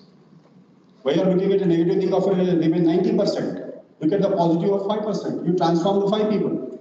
Then that 5 people is your motivation. But what is that we do? In the sense, all the time we are self-discouraged. We want the results to be happen quickly. Instantly, if you go to a class, interpret something, immediately we want a response. Immediately we want the result. But results will not come overnight. That we teach to our students also. But what is it we do? We are impatient. We say that no, we want the result immediately. No. And if you don't get the result immediately, we are discouraged. When your discouragement is your self-harm, then sometimes we get demotivated also. We say that demotivation, we start thinking for the causes. And when it is a discouragement, demotivation, when your faculty colleagues or faculty friends or colleagues and students resistance, if you are paying 90% of attention towards this, my point is that I say that I am lazy, I don't want to invent anything. Because of that, I am looking for the reasons to skip. Escapism, I want to escape from my responsibilities. But why is it we look at the 90% who are not interested at all? Look at the 10%. It gives you a positive sense, positive energy. Try to innovate. And this innovation, as I told you, I'm not giving you more. This innovation will happen every day with us in our classes. Only thing is, we need to have that bent of a mind. I have to go to the class today with something innovative. At the end, I just tell you, 2-3 of my financial econometrics students are here. I taught a financial econometrics recently, and when I talk about econometrics, even for seasoned academicians in finance, it's a very difficult task. We introduce financial econometrics in the term 3. When I go to the class, they look at this. They say that, okay, he came once again. But the same set of students, I use a software called the Gretel and ask them to practice on a Gretel. Now, you give any data set to the same set of students in a Gretel, they run analysis in no time. Now, what is that I have to do? I have to look at them that they are not learning their concepts, or I should feel happy that at least they mastered the software application. Slowly they may get a understanding of ideas. Which one I have to consider? If I consider the first one, my students are not listening to me. Next day I can't go to the class. I can't teach anything to them. If I am motivated that my students are very good at practicing better, then it gives me a motivation, it gives me a charge. I go to the class next day. So these all are the things which my personal experiences and which I am implementing here and during my career.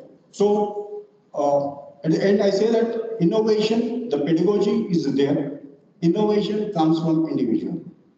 And what you invent in one section or in one class may not be applicable for you the same in the next class. So your innovation should change according to your audience. Right? Based on your audience, change your pedagogy. Then you will be beloved with your, in the sense you will be the best teacher. Right? Thank you very much. Thank you for your time. Thank you. Thank you.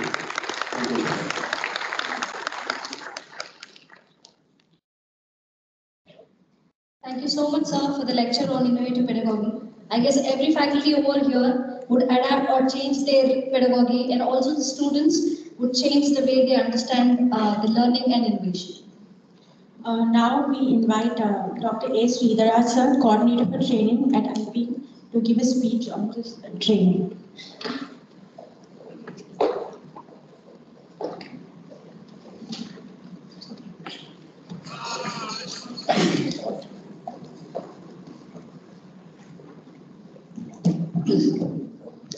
Respected Narayan Reddy Garu, Chief Guest, our beloved Director Murthy Garu, my colleagues and my dear friends. Till recently, I was joint coordinator of training programs at IPE. Now, I am the coordinator of training programs at IPE. Now, the question is, why training programs? Narayan Reddy sir was speaking about pole vaulting kids, pole vaulting kids. Before we pole vault somebody, we should be having ability to pole vault ourselves. Okay, that is leadership. And how to inculcate leadership skills in the students? Not just teaching something from the textbook or PPTs. I'm sure if you don't innovate, there can be a number of students will be missing your class, bunking your class. Now, as Ramakrishna Garu was saying, the methods of learning have changed drastically. But the methods of teaching have been the same. Okay? So if you ask me, my nephew told me, in the era of bullet trains, we are learning about steam engines. That's an important question you should think. My son asked me, who is in 10th class, why should I attend the class, online class, when I have YouTube? That's a valid question. So it is not just YouTube or Google or ChatGPT or competitors. Even I'm telling you, even the students are our competitors, if you ask me. There are many occasions where I come across wonderful, bright students, okay, who have much more knowledge than the teachers. Should appreciate it. Okay, so my request would be, please innovate yourselves. But my topic is not innovation. As a training coordinator at IPE, you might be aware that IPE has been conducting training programs since 1964. Now the question is, what's the relationship between training programs and faculty development programs or professional growth of faculty members? Now, unfortunately, the management education has changed a lot. You cannot be teaching Frederick Winslow Taylor or motivation theory or transactional or transformational leader just by looking at the textbook. Okay? You need to conduct something else that is called training programs. And at IPE, we are extremely lucky if you ask me, because every year we launch at least 40 to 45 training programs, and each faculty member is given an option of conducting a training program. Okay, sometimes they do more than 2 or 3 programs also. Now, what is get trained through this training program? I'll tell you. IPE has been conducting a lot of training programs. I'll tell you. Some in-house training programs, some open programs, like big organizations. You take NMTC. You take PCIL, you take BDL, Vidhan, you name any central public sector enterprise, we have done training program. Okay? You take Goa Shipyard, buy that steel plant. Okay? And what is there for the faculty member in this training program? I'm telling you, when we speak of leadership, academic leadership, we need to have this leadership as well. When you conduct a training program, you design a training program according to the needs of the customer. And you deliver the training program in a perfect manner so that the learning is not just limited to marks. There is no marks in training programs. But the learning is carried to the workplace and applied. That's more important. And that's what we do. Okay? And we are sure that our learning program, training programs have enriched the faculty members in a very, very high way. And let me tell you, IPE has conducted a lot of training programs for IAS officers, senior executives at public sector enterprises. We have done different types of training programs. We said IOCL. We have done training programs for Indian Oil Corporation Limited along with my colleague Dr. Karma. Okay. So different types of training programs. We have been focusing on public sector enterprises. Now of late we have changed our route also. Now we have entered into the private sector as well. And one of our big clients is giving repeated training program. That is the hallmark of quality of IPE training programs at IPE. And each training program, let me tell you, enhances your capacities and capabilities. That's the beauty of training program at IPE. And what is professional growth of faculty member? This is the professional growth. Okay, interacting with the business people or understanding something from them. In fact, this understanding and this input has helped me to write a case study book on human resource management. Okay, for the students of PGDM. So whatever we learn from the industry, we take it to the classroom, and that is happening in the real sense. Okay, so imagine you're standing before a general manager or a director level person and explaining a concept, application of concept. Okay, imagine you're standing before a scientist at a very senior level. It can be ISRO or it can be anything, and you explain a concept. What is the amount of confidence and content you have? That is professional development. And IPE gives all these opportunities to all the faculty members irrespective of assistant or associate professor. And we encourage people to take up training programs. And one pre-med program which we do, in fact, I'll tell you, we conduct training program Department of Science and Technology also. Okay, that's a wonderful thing which only few institutes in India need. I mean, very few institutes. And recently we got a request from Department of Public Enterprises, okay, to provide a list of training programs. And let me tell you, only again a few elite institutions in India like IIMs, IITs, and IPE is given that tag. That is a professional growth of IPE. Yeah, you clap. There are half a dozen institutes in India, only half a dozen institutes in India, and I'm proud of it, that IPE is one amongst them, which conducts an advanced leadership program or senior management program for the public sector executives, where we have domestic and international component, where we take the participants to Europe or different parts of the world to get them exposed to what is happening in the industry. And imagine when you are designing that program, what amount of professional development you have. That is IPE. So if you ask me, I don't know why Google is called the best employer. Even IPE is the best employer, if you ask me. Yeah. So my friends, what I'm saying is training programs at IPE have given the faculty members an edge over the other people. Okay, we have taken whatever insights we got from the training program to the classroom. Okay, that is the advantage of IPE. And the process, all the faculty members have grown immensely, immensely. So when I joined in 2007, I got from textbooks. Now I don't teach from textbooks. I teach through case studies. I teach through the experiences of the participants of the MDPs and bring them to classroom. That is called professional development. Okay, so I once again thank all of you for sparing your valuable time. Coming to IPE, I wish you all the best. Be focused on your professional growth. Keep learning and keep going. Thank you.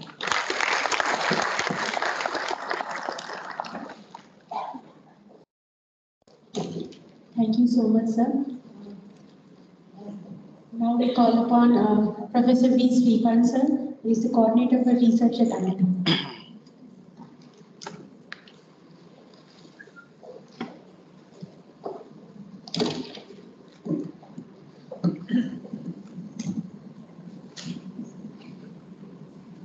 Respected Chief Guest of the Day, Professor Narayan Reddy Garu, respected Director Garu, Professor Srinivas Mukherjee, and dear faculty colleagues, and academician friends from other institutions. A very good afternoon. We are living in a very challenging times, and everything is changing, including the way we teach. Pedagogies are changing. I've always been talking about pedagogical methods. I remember nearly 15 years back, I attended a program, a faculty development program on pedagogical methods sponsored by AICTE. There we were told that in addition to lecture method, you have case studies method, we have role plays, simulations, games, various methods were taught to us. And depending upon the situation, because all methods are not suitable in all situations. And even the receiving audience also is, the quality of the audience is also very important. The resources existing in the organization where you are going to teach, that also is an important thing. So we should wisely use the pedagogical methods. Just because Harvard Business School is using case methods, or IIM Ahmedabad is very famous for case methods, that means case methods is the best pedagogical method, and everybody should follow that method is not the correct approach.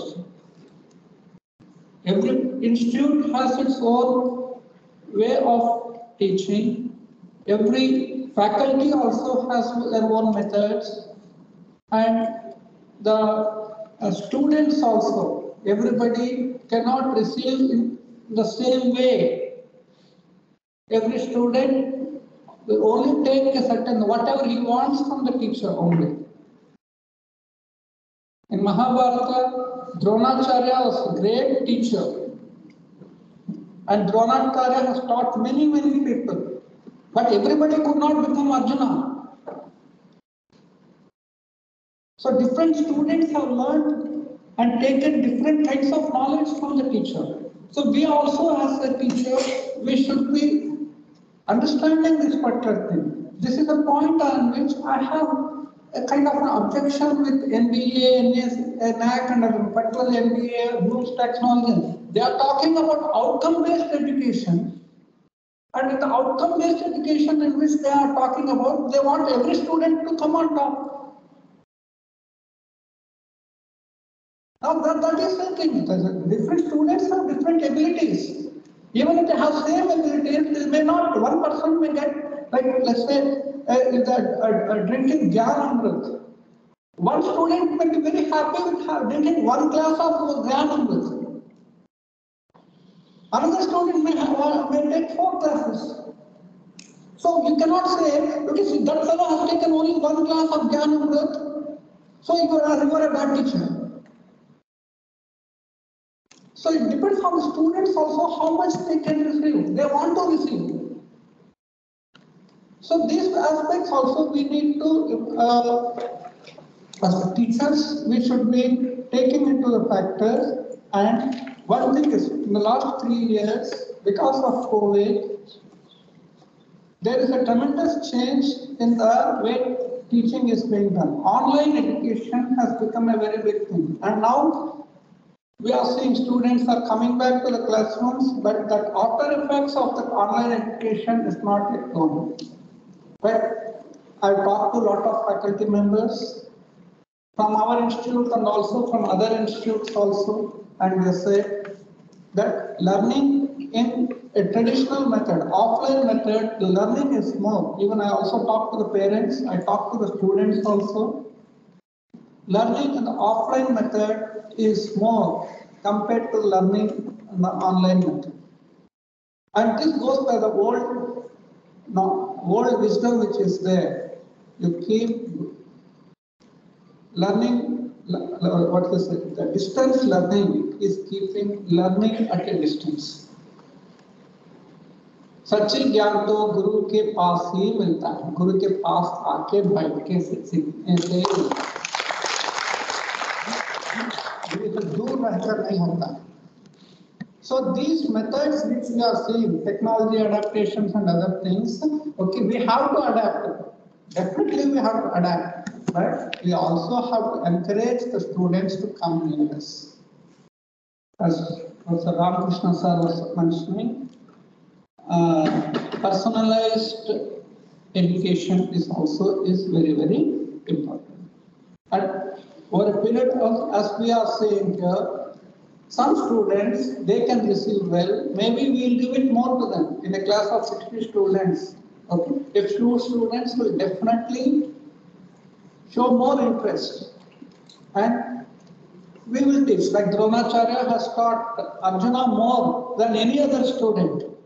Because Arjuna had that interest and zeal to learn. Even his son Ashwatthama did not have that kind of. He wanted to teach his son more. But finally he ended up teaching Arjuna more. So these factors also, we should also be identifying students over a period of time who have a lot of interest and zeal, and we will, as teachers, we should impart that knowledge.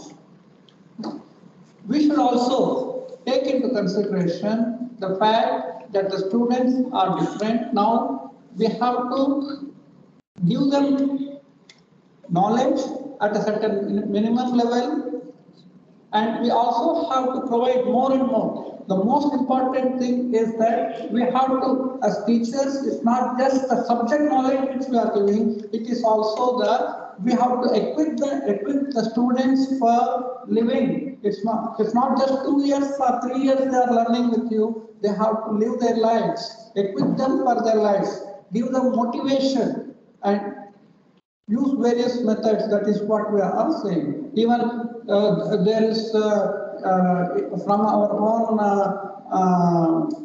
culture, we know that everybody was talking about case methods and all these kinds of things, pedagogy. Okay, teaching but through stories is also one method. Panchatantra. Pandit Vishnu Sharma had taught the princes, his students, by telling stories. We can also use this kind of methods. It's not necessary that we should adapt the Western methods of teaching. We can use our own methods. You can use your methods which you have yourself have developed. As Professor Narayan Reddy mentioned, for teaching entrepreneurship, he has developed his own method of teaching. Okay, you are the judge. Nobody else is the judge in the way how you are teaching your students. You are the judge. So that is a few points which I wanted to talk upon the pedagogical things. Now, another aspect is the professional development, and this is where I would like to tell you that as an academician, we should be doing 4 activities: teaching, research, training, and consultancy. Among all these 4, okay, a good teacher is supposed to do all these 4 things. But again, all institutes don't support all the 4 activities. And some faculty also do not have the inclination for doing all the 4 activities. I've come across some teachers, okay, they are very good at teaching. They don't want to do research. Okay, but they get excellent feedback from the students. Just because they are not doing research, I come across students, one faculty who said, PhD is waste. Why I should do PhD? But he is a very, very good teacher. And if just because somebody has not done PhD, the institute is ready to lose them, it's the institute's loss.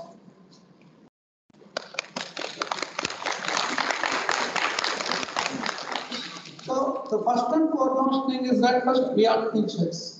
Okay, we should also do research, as our speakers have mentioned, because research brings a change in our philosophical outlook. PhD is doctorate of philosophy. It is the philosophical, it brings about a change in us, a philosophical outlook. So that makes us a better person, that will make us a better teacher. So therefore, we should do research also. Okay. So it is, then there are institutes which also they cannot support training and consultancy. That is why for right now there are institutes like IPE and IIMs and some other institutes which supports all four things. Then if you have the inclination, please try to do all the four things. But there are many institutes which only want us to do teaching, and if you are only, that is the only focus of that institute, you should become a good teacher, okay? But as a professional, as an individual, you should go beyond whether your institute supports you or it does not support you, you should do research. And that particular thing is going to enhance your value. Your institute may also benefit, but your value also will increase, okay? But your professional value will increase if you do research. And another thing is that you should do publications.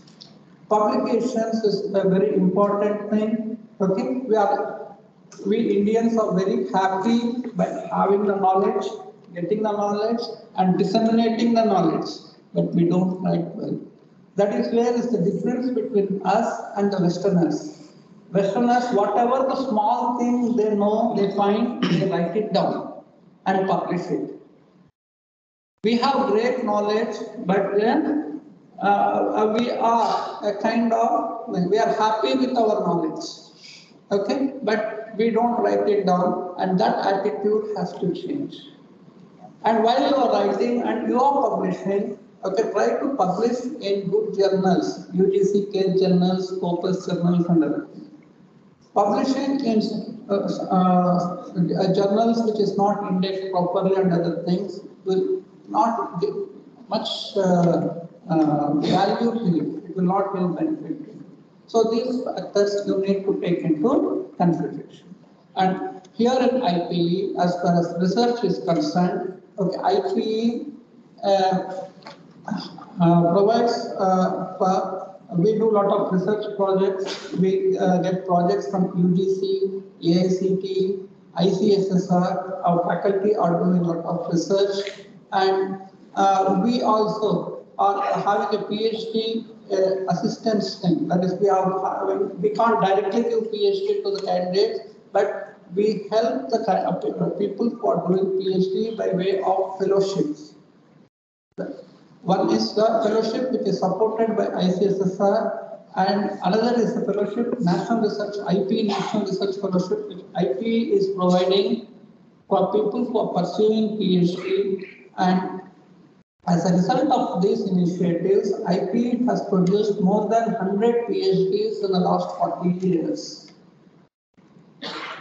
IPE also provides for publication incentives to its various faculty, and as Charles mentioned before, if a faculty publishes in a Scopus journal, we are paying that faculty 30,000 rupees. If faculty publishes in ABDC B category journals, we are giving 65,000. And if a faculty is publishing in A category journals, we are giving 1 lakh rupees. Now this also, we ourselves have started only 4 years back. And these kinds of incentives, again, you push it among your managements also, in the colleges where you're working, because many of the institutes, when it comes to rankings purposes and other things, they'll freely take your publications, data and other things and show it and try to get the benefit. But what are you getting from the institute? Okay, so you ask them to give this, and say IPE provides this kind of incentives. Some other IIMs are providing this kind of incentives. Some other institute is providing incentives. We should also bring this good practice into our institute. Okay, put pressure on your management also to bring this kind of incentives program into your thing. Put pressure on your pressure means you do it all. Otherwise, I will leave like that. No, don't do that. You can do it in a subtle manner. You can say, keep on telling them, requesting them that for our institute to grow, you bring this thing, you bring this new, give us this new facilities, okay, and incentives you give us, like that if you are putting, so your institute also will be growing. That is not at here what as aims was agenda as well as Star was mentioning. Okay, we are all one, we are all faculty. Okay, we are all in the having a noble cause of nation building. We are building the next generation of citizens for the country who are going to take the country to the greater heights. So therefore, along with a few institutions will not be able to do this kind of achieve this noble cause. And for that particular thing, that is the wide distribution of various colleges, institutions, imparting knowledge to the students is necessary, and also the institutions should be having good practices so that will enable the faculty to do research, to do good teaching, and incentivize the faculty with various kinds of good practices. And that particular thing is coming from AICTE, I agree, because AICTE is looking at it, and many of the colleges are paying scales to the faculty, good amounts of salaries also. Many are not doing, but many are doing because it is being pressured by the AICTE, various ranking institutions. And so on your side also, you also put request your institutions to do these kinds of things. Okay, it is not just a faculty development program. Okay, it's not just limited to you. It is also for your institutions also to do this thing. Okay, from your side, you put in this effort also. You develop yourself, but also put the pressure on your institutions to work in this direction. Because our goal is making India great. Okay.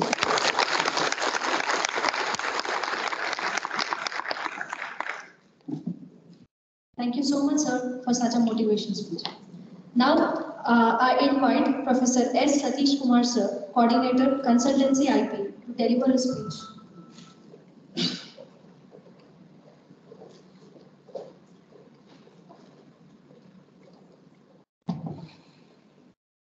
Very good afternoon to all of you.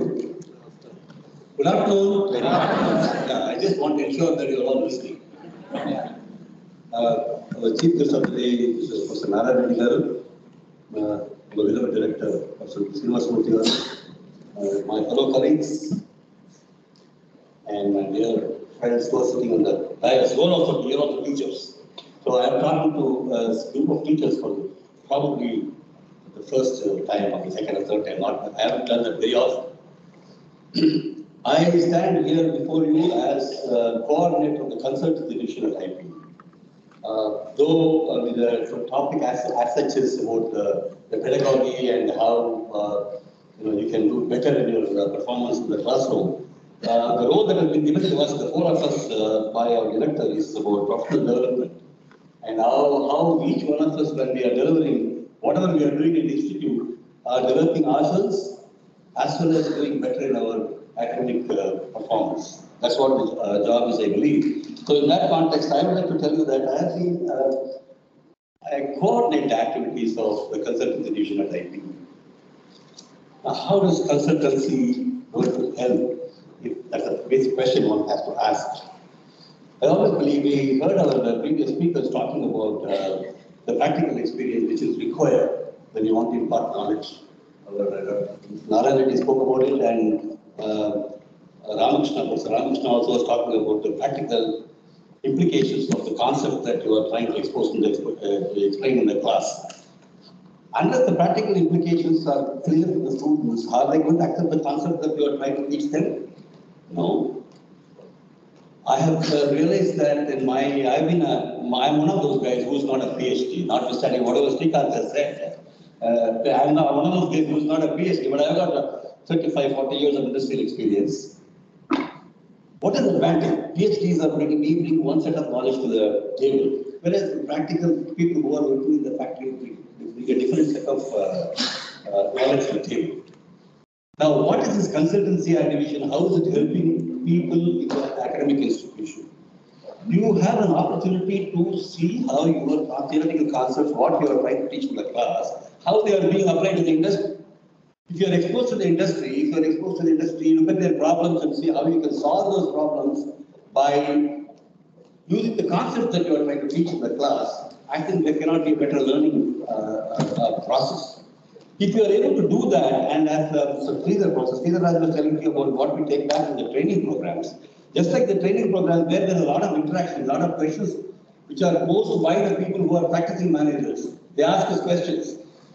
Those questions, there's a learning process, there's two-way there. It's not just, we are not talking to the trainees.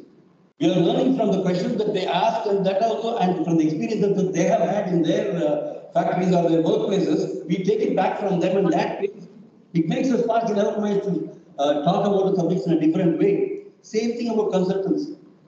Consultancy was one of the main reasons why I would say that consultancy it's not just for business school. I don't know. I think I understand there are faculty members here from all other kinds of schools. It's not, we are not only business, maybe engineering college faculty members, others also are there. I honestly believe that unless you, an engineering college, you have a lab, you have an AC machine slab, DC machine slab, mechanical. Why are they there? They are there because we are trying to see what we are reading in the books, what we are reading in theoretical concepts. Can we see that in the lab? Now, that kind of an experience is not there for all of us. So, one of the best ways by which we can probably acquire this knowledge of practical experience is consultancy activities. If we are able to get into, I'm sure that even the people who are in areas other than people from business schools, I believe, and I also understand that faculty members are from other institutions, you will have to try and see how you can interact with the industry. At the end of the day, how good a teacher you are, how well you impart your knowledge, is going to be measured by how well your students have been performing in the industry. One of my predecessors was talking about the fact that we are not jealous of what our students earn as compared to what we earn. Absolutely true. And most, let me tell you, I did my post graduation from a very good institute of management, Bangalore. Believe me, my professors, the salaries what they were getting those days, I'm talking about 30 years back, was a couple of thousands. When we went out of the school and then went to a job, we were getting almost 5 times, 10 times then. And none of them are going to be unhappy. No, not at all. Absolutely true. We are going to take the pleasure.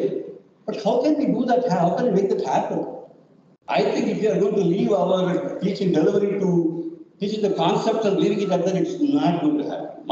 This is my personal belief. My belief is that the practical implications, the applications of what you are trying to, what concepts you are trying to teach, if they were to be understood, and if you are able to take it back to the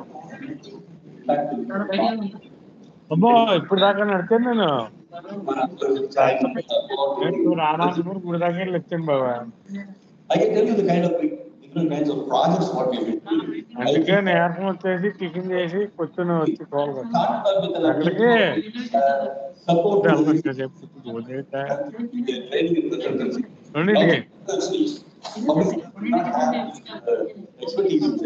ఎవరు started with that objective that point of time, and over the last 5.5 decades or 6 decades almost, there will be 60 next year. We have conducted thousands of programs and then hundreds of consultancy assignments we have taken up in the public sectors. Thereby helping many public sectors achieve their objectives apart from gaining knowledge ourselves, and the database that we have got with us now is absolutely,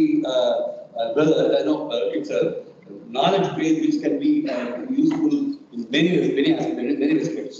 Look at the kind of programs that consultancy assignments that we have done. Of course, most of the assignments have been in the management field, obviously.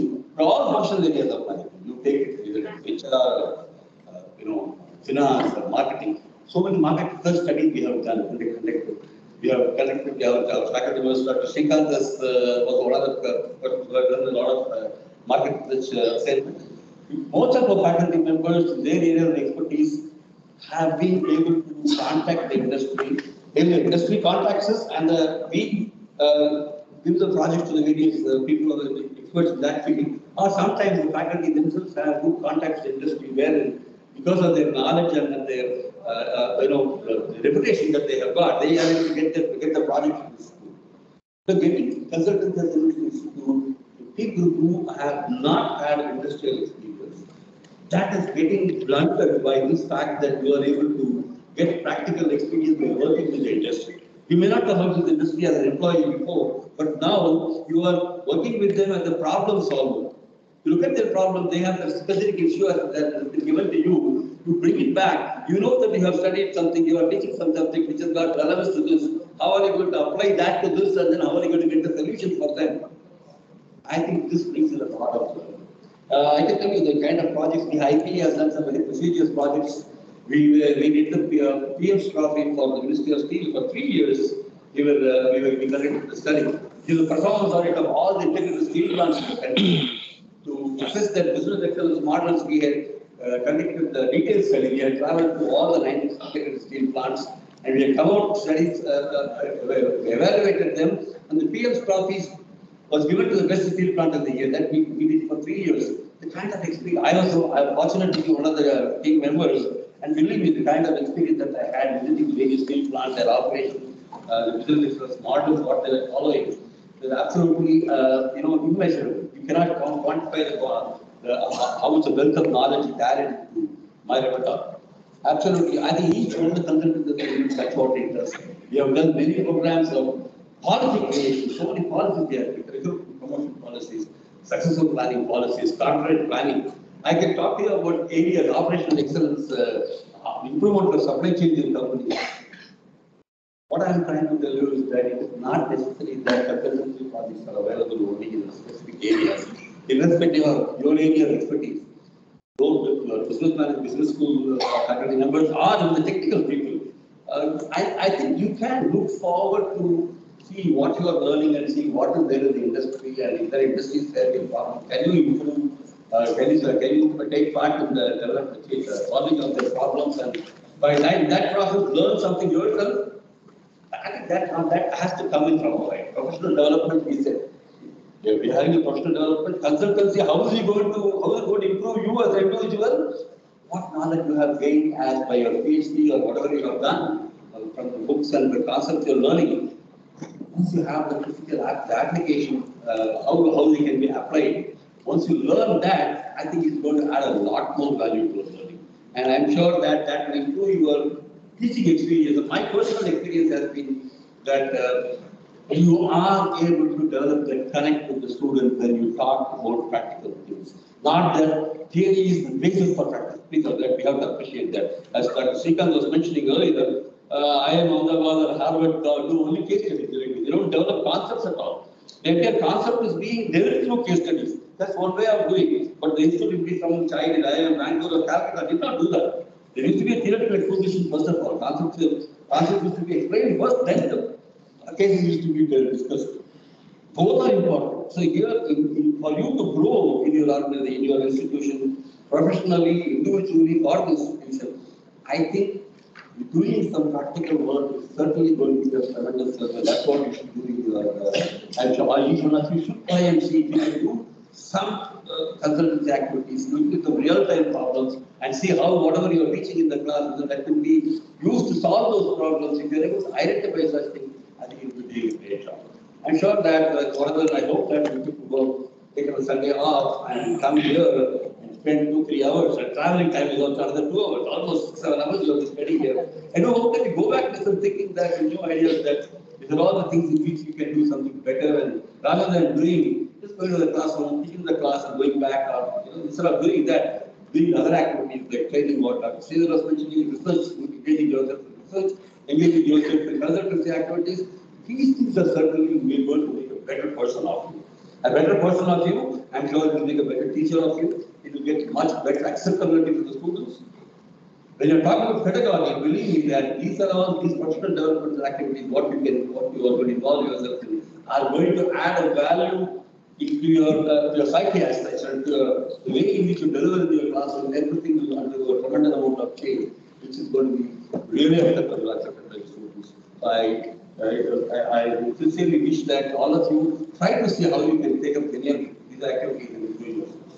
I hope that you have a wonderful time here. You have a great campus. After the session is over, you are going to go around the campus. I'm sure you're going to have the day is not going to be just listening to people talking here, but also having a lovely view of the campus. Thank you very much, and all the best.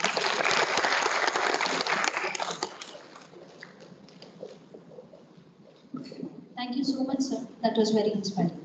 Now we invite Professor M. Meher Khanna ma'am. She is the coordinator of placements at IPE. She will deliver a speech.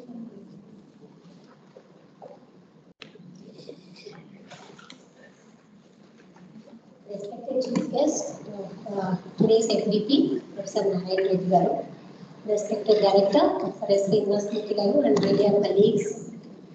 I'm a professor in marketing and strategy, and as an additional administrative responsibility, I'm coordinating placements at IPE. So here, what is this placements for professional development of a professor or faculty like us?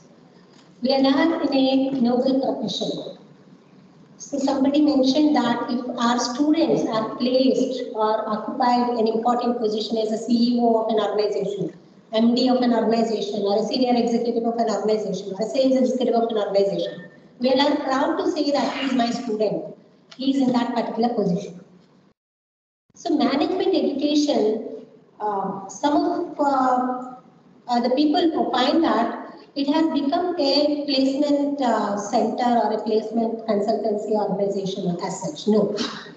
Placement is an outcome of a good management institute.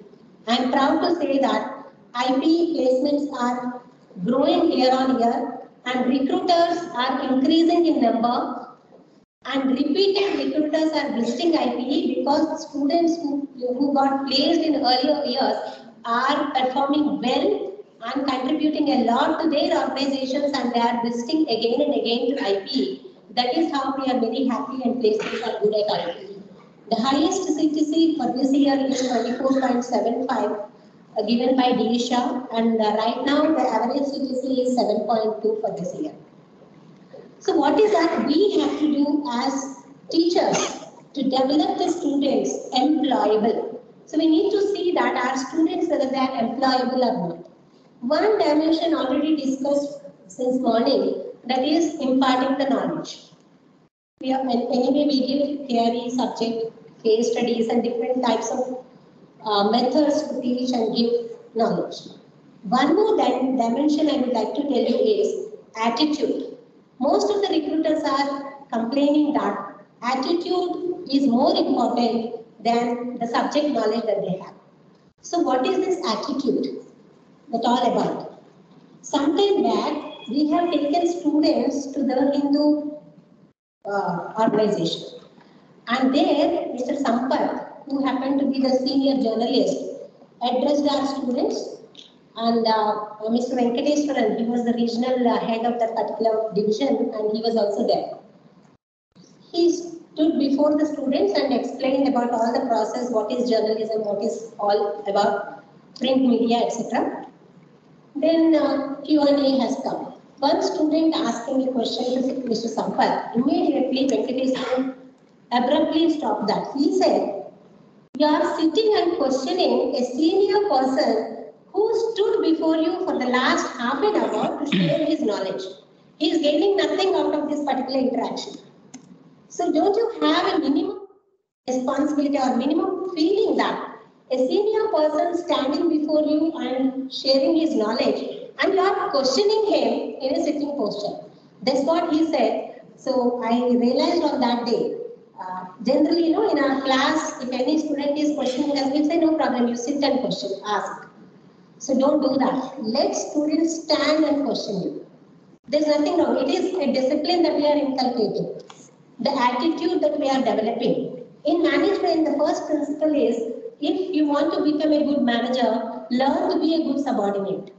That is what was the first principle that I have learned when I was doing my management education. So this is what a new dimension I would like to share with you. Please make your students' attitude positive and make them disciplined and learn, teach them how to be a good subordinate to a boss. Not that simply calling out, okay, once they get into the organization, they may be having an informal attire or they may be addressing by name. That is the culture of that particular organization and they will teach. But we, being teachers or management professors, we need to inculcate that discipline. That is what I have learned with one interaction. And coming to the student attitude, when they join a management education or a management B school, they join for placements. It is a surprise. Yesterday, I got a call at around 8 o'clock.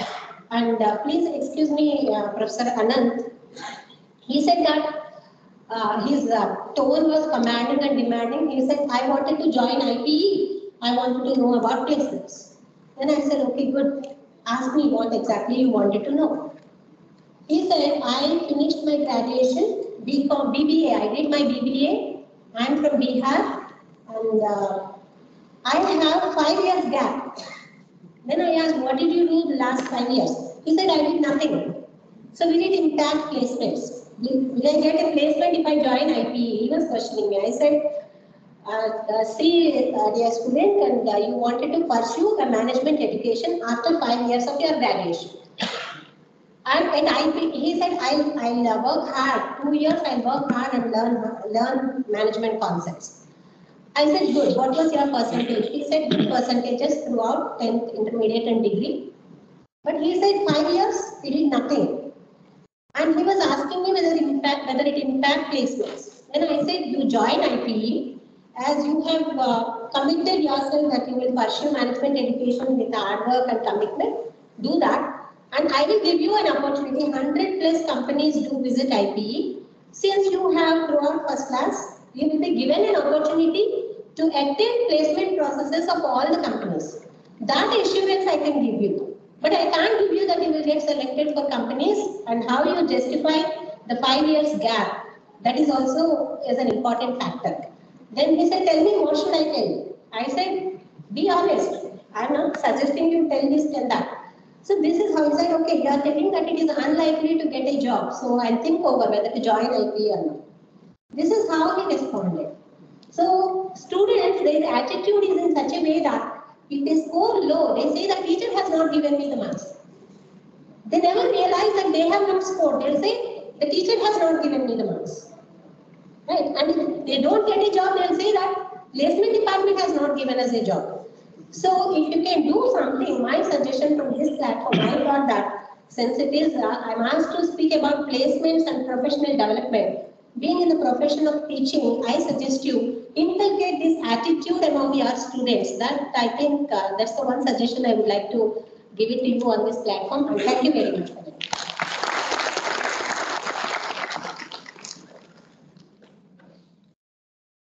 Thank you very much, ma'am. Now we invite Dr. M. Chandrasekhar sir, the program head PGDM BFS, to deliver a speech.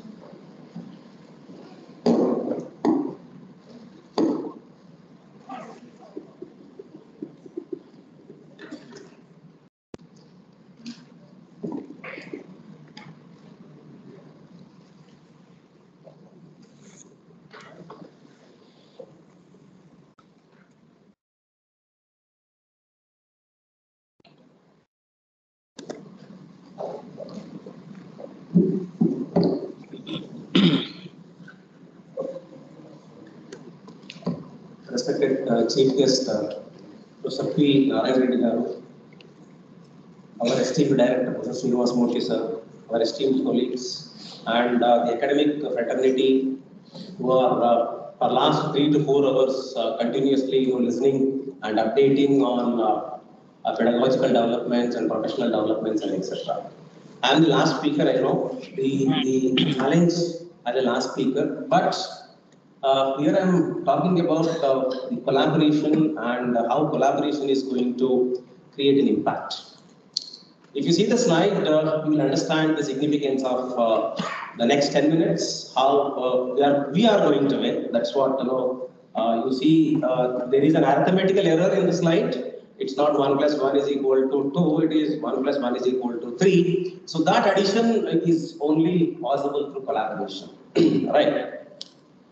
So what I'm going to do in the next 10 minutes, how we can able to collaborate and how we can create a win-win situation, and that win-win situation can help you to professionally grow in terms of teaching, in terms of research, in terms of updating your skill sets, and make us fit, to rapidly changing work environment. You see, Everywhere you see people are talking about change, people are talking about radical change, people are talking about transformation.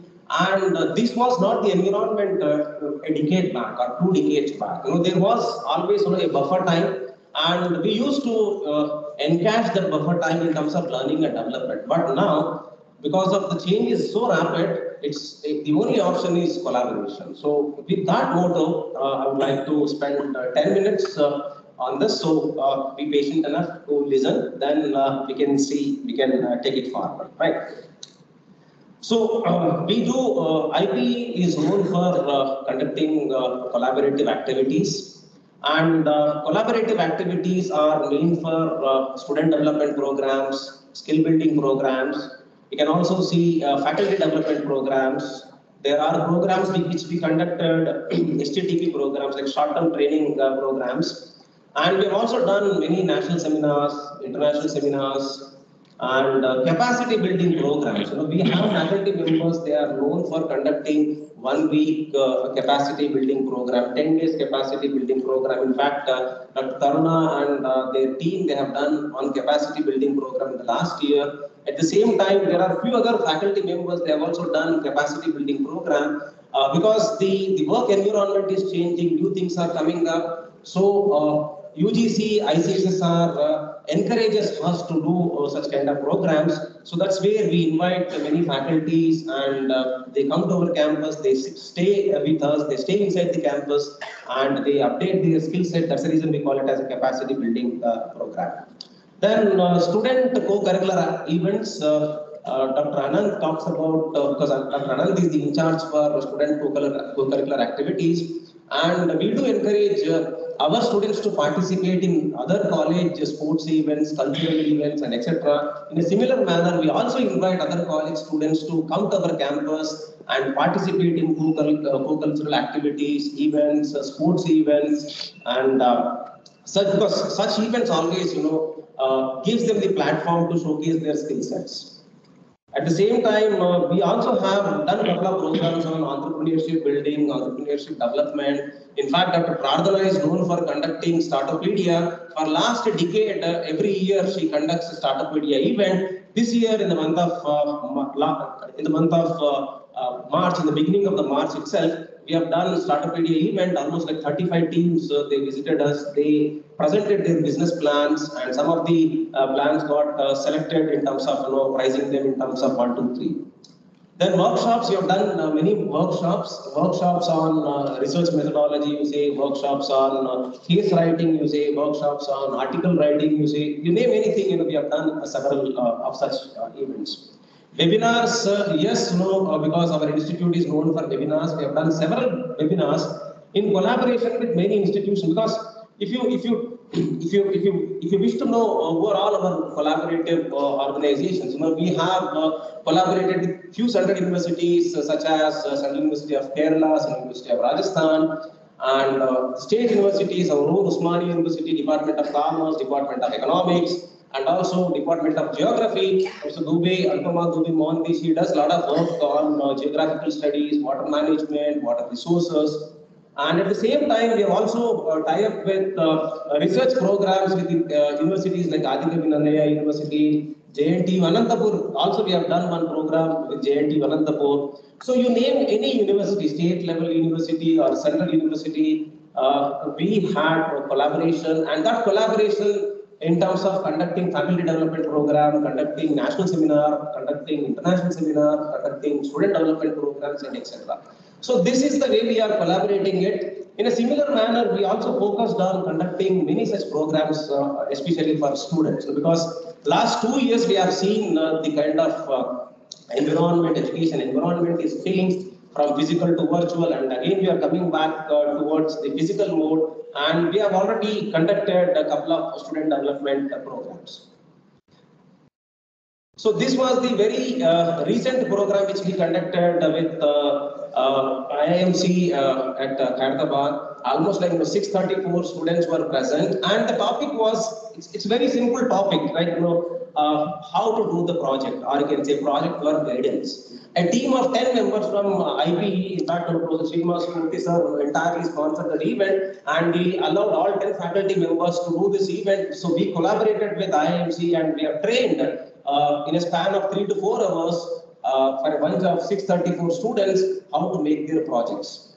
At the same time, we have also taken external faculty members from Department of Commerce, Osmania University, and with a team of 15 members, we have done this activity 4 hours at a stretch. So all the faculties were roaming different rooms to address the students and give them the inputs. Because research talks about 5 steps, and it's not easy to give them whole thing in 3 to 4 hours time. But we have done. In fact, this was our second program. Last year also we did such kind of a program. So we have also done a couple of such programs with Avinash College of Commerce because they were also requesting us to do similar programs at their place. You can see, our engagement, and our faculties are known for sector specific. I think here you can see Dr. Rajesh. Dr. Rajesh is known for energy area. He contributes a lot of research in terms of LED bulbs. He contributes a lot of research in the form of energy, and also SEM, structural equation modeling. He is known for bibliometric analysis. He is also known for systematic literature review. So that it means what a person is entering into the campus, it means what he, along with his skill set, he along with his expertise, and you can see the massive gathering. So all such sessions, create a win-win situation for students, at the same time faculty, at the same time even for us, because to understand where the young crowd and what kind of thought process they have. We have also done such kind of a thing. Professor Sridharaj is known for emotional intelligence, and so Sridharaj and myself, we have done a program with Koti Women's College on career planning. What exactly the career planning for UG final year students, and he was talking about emotional intelligence. I was talking about the career planning in the BFSI sector. We have also done a couple of such programs with some of the UG colleges, so that our director's motto is reach to the unreached, because they don't have this kind of an exposure. And if you give them some kind of an exposure, they can able to think beyond their limits. They can come out of their restricted zone, and they can aspire bigger things, and they can think of pursuing such kind of bigger things. So that is the idea behind the collaboration, and we are open to collaborate. We are free to collaborate, and we are here to help each other. So with that, I thought that's the reason I thought of sharing these pictures, because I remember my mentor, he always says, boss, people will believe you, people will trust you by seeing things, not by listening to them. So that's the reason I was trying to bring them in terms of pictures, because as the saying goes, "Jo dikhta hai wo dikhta hai." That is the reason we had, I thought, showing you something which is intangible, right? And since it is also about the innovations in pedagogy and professional development, I thought of how we have done such kind of sessions, right? It might be very interesting what we have done in the 3 hours, 4 hours, and what kind of creative material we have taken them and we have presented before them. Let us see that. Just go through this. So we went on talking about data analysis and report writing, and just by running these slides, just focus on the slides. I'm not going to talk anything. It conveys a huge message on it. I was talking about this is an example of data analysis, and your project will have everything, right? Project will have histograms, project will have line graphs, project will have financial statements, projects will have ratios, projects will have SWOT analysis, projects will have comparative analysis. Whole thing, you are getting into one slide. Whole thing you are getting into one slide. So this one slide talks about the entire Byju's company analysis, and at the same time the competitor analysis, at the same time industry analysis. The same thing is also done for OYO rooms. You can see the same element. These are all because this motivates them, and they will understand, okay, these are the things they have to incorporate in their projects. If I show them, if I tell them that you need to do data and data analysis, I don't think they'll be engaged and they'll be very much focused and they'll be very much interested in it. So these are the methods. I need not talk about it, but this is the modern day data set, because today everyone is running behind the right hand side information. Every company is valued based on the volume, and today volumes are in terms of what you can see the things which I have mentioned. It's all about the number of customers, number of the subscribers, number of premium users, because we are living in that particular world.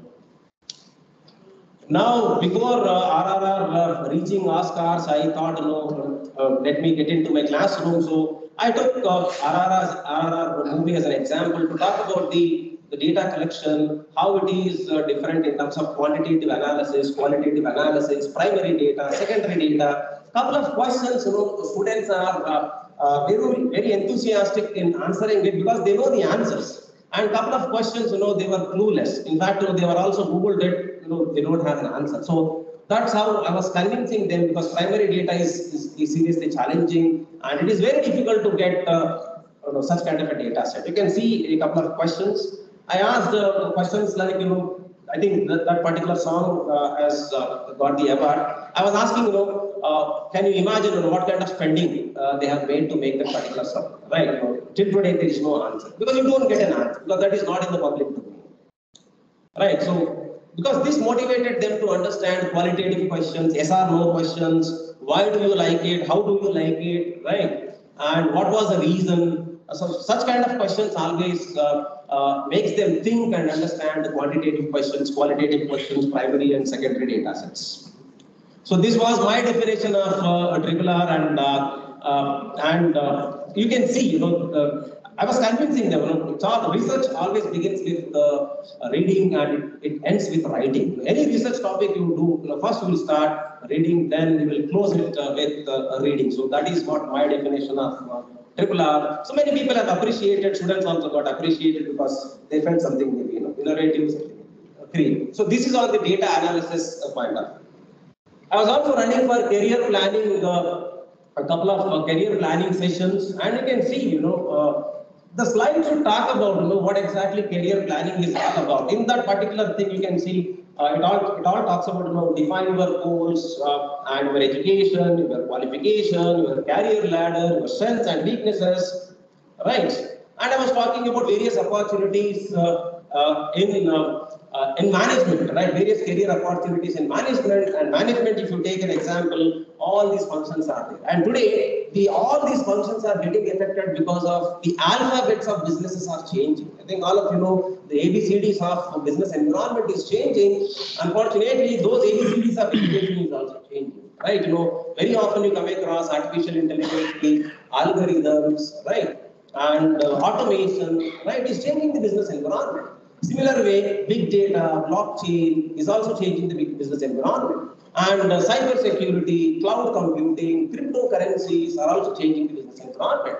Digital currencies and digitalization, right, that's about the D. And E is about engineering. Whole engineering is changing. Now you see the EV, electric vehicles. Electric vehicles are going to exist for next 20 years. How are you going to build the skill set, right? Engineering, electric vehicles, edutech companies. Now you see, I don't think people will come and listen to you, right? You are creating flexible environment, right? For any serious learner, it is not a matter of the concern. They have to be here because some of your friends are also listening virtually, right? Sitting in their own place, they are also getting the same content. Maybe emotionally they may not get connected, but the content is same, access to the resources is same, right? So edutech revolution is also happening. F stands for what? FinTech. So this is the future. This is the future of next 2 decades or next 3 decades. So that was the agenda when I was talking about these are the career opportunities, but things are changing. I was also talking about FinTech and other examples. And we have competency in all these areas. As our directors have said, we have 60 faculty members. All 60 faculty members possess skill sets on all these emerging areas. You name anything. You name corporate governance. You name CSR. You also name climate change. You also name FinTech. You also name artificial intelligence. Our faculty our faculties are there, they are doing in terms of research, they are also doing in terms of training. So that's the reason, it's a time to collaborate. If you require any kind of help from our side, we are happy to help you. We are happy to share the knowledge resources so that we can create win-win kind of situation. In fact, we did one small program with Aristotle College. It's only a 1 hour session, how to read an annual report, right? How to read an annual report. And you can see the slide talks about, in that one session, students can able to do 3 different industries. They have become exceptional in terms of banking, exceptional in terms of pharma, exceptional in terms of information technology. So these are the balance sheets.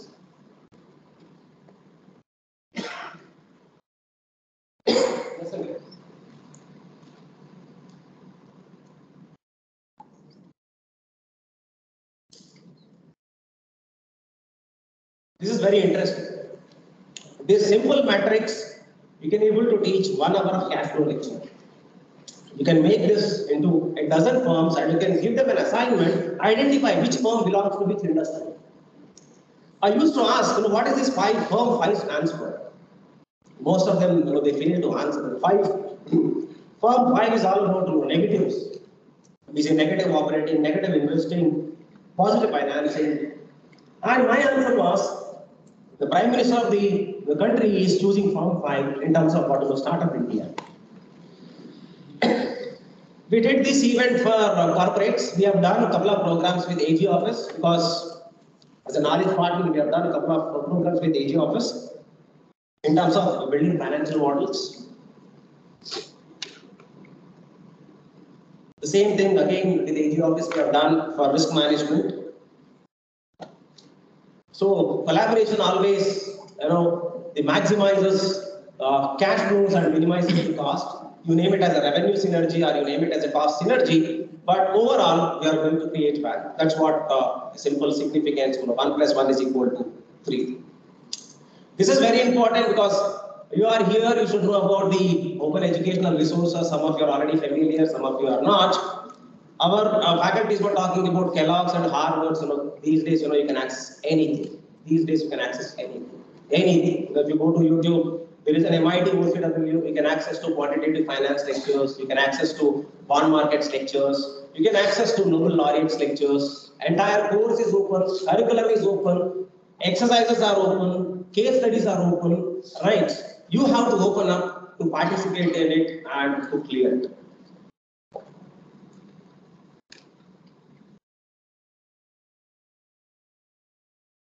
This we have done with one of the university based out of Hyderabad during that time. So this is another way we share the knowledge. One is collaborating with other institutes, collaborating with other faculty members, and also we encourage faculties to collaborate in terms of research and publications. We encourage students also to collaborate. So we have done many such kind of things, and we also share knowledge, writing columns, and that's how we are connected with the world. I always believe, most of you know about the STEM-based education, but the emphasis should be on STEAM-based education. And this girl, she was our alumni, and we have taken a patent on this article. This STEAM stands for entrepreneurship, right? You have STEM professionals, but you have completely ignored on entrepreneurship, as the professor was also talking about. Entrepreneurship, now people are talking about, every institute should have incubation center, but it is a no that academicians are not entrepreneurs. At the same time, we should not lead, right? We should think like an entrepreneur and encourage students with entrepreneurship. And we want ethical entrepreneurs. We do not want Vijay Malias, or we do not want, because that also we have seen in the last decade, there are many entrepreneurs, they are known for unethical reasons rather than the ethical reasons. So 21st century is the need of ethical entrepreneurs. So that's what the idea behind this article, and we have patented it, we have copyrighted IPE as a copyright in terms of that. This is another way, career planning, to think like a startup way. Help yourself, sell yourself. Again, one of the students joined along with us. We have taken a copyright on this. And I hope that is the reason you are here. Help yourself and assign yourself. That's all. Thank you. And you can note down my number. You can also take down my mail ID. We are here to collaborate. Thank you. Thank you so much. Wish you all the best.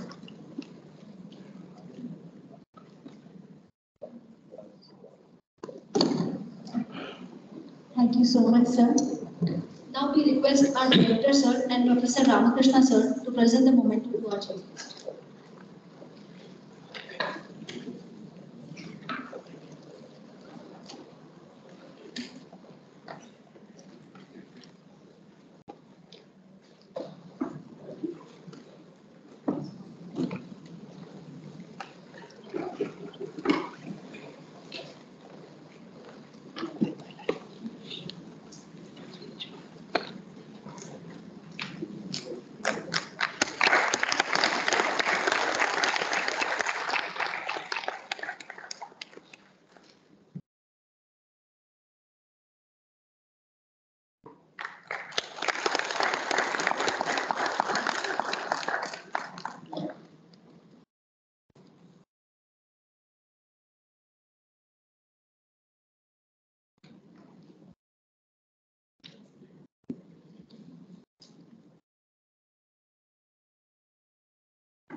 Thank you, sir. Now we call upon one of our student, Varshini, to talk about our upcoming event, Sanskrit. Good afternoon, ladies and gentlemen, respected director sir, respected faculty members and guests present here, at last, my colleagues. I, Varshini Jadla, take this privilege as PR and marketing lead to introduce our flagship event, which is famously known as Sanskriti. We students decided on the theme connecting professions. Students study various topics in classroom and come from various backgrounds.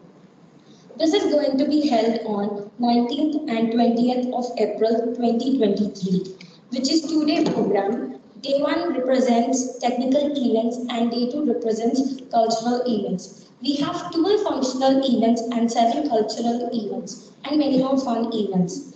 We bring joy and also provide a great platform for students to explore and develop their skills. I request you all to encourage and motivate your students to make a good use of this platform and achieve benefits of participating by winning cash prize up to 2.5 lakhs and also certificates provided by our SPM college. I would like to end this speech by playing a teaser video which brings better understanding of our upcoming flagship event. Thank you one and all.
Now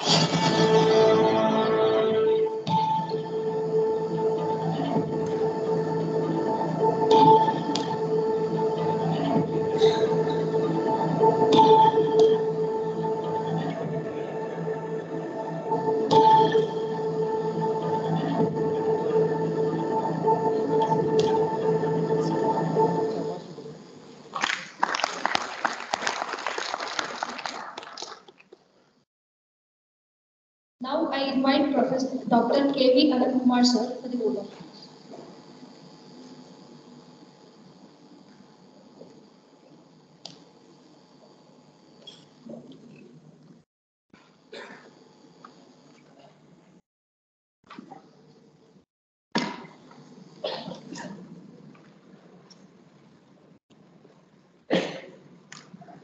Dear academic friends, it's my privilege to propose vote of thanks.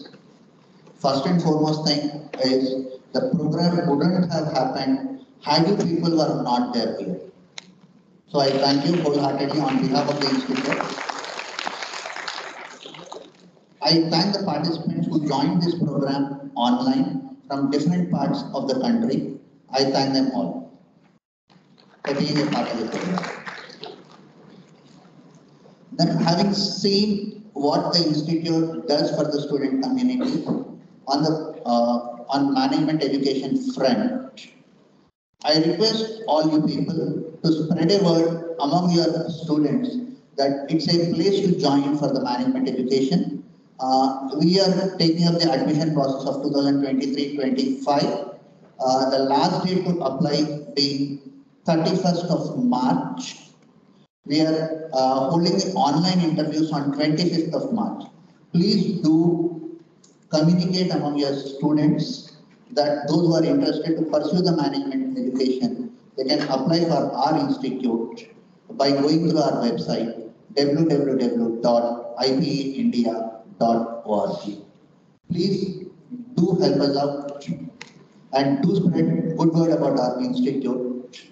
Let us help the student fraternity to join a good institute. Continuing with the vote of thanks part, I thank Professor P. Narayan Reddy Garu, who spoke about the quality teachers, then who stressed on exponential achievement motivation, and then the role of a teacher being instrumental in transforming the society. And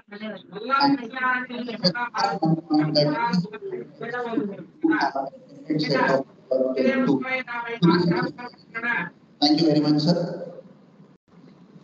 I thank Ramakrishna Garu, who stressed on the change in the competitors from Wikipedia, Investopedia, and ChatGPT, and the importance of making short videos, then understanding students' expectations and planning your lecture in accordance with it, stressing on different learning models, 70:20:10 model and different learning tools, and most importantly, he was stressing on one point that teachers cannot escape from the responsibility of teaching the students irrespective of what kind of student we do. Thank you very much, Ramakrishna. Then going further, Dr. Sridhar, he was stressing on how training enhances the professional learning of the faculty and how this professional learning help in bettering the teaching. Then Dr. Srikanth was stressing on pedagogy has to be different for different students and the abilities of the students are also different. Keeping in mind the student ability, the teachers have to choose the right pedagogy for the successful teaching. Professor Satish, he was talking on the importance of practical knowledge and its connect to learning. Professor Karna was talking about how to make our students employable, the importance of subject knowledge. Apart from subject knowledge, how important the attitude is. Professor Chandrasekhar was talking about various collaborative opportunities which the faculty members from different institutes have with IPE. I thank all of them at once. More so, I would like to bring to your notice that we recently had interactive sessions with Polarity College students. I think, sir, Venkaya, are you there? He is the person who collaborated on behalf of the Polarity College Medical Partner. As Dr. Chandrasekhar was talking about, we recently had a collaborative program with IIMC.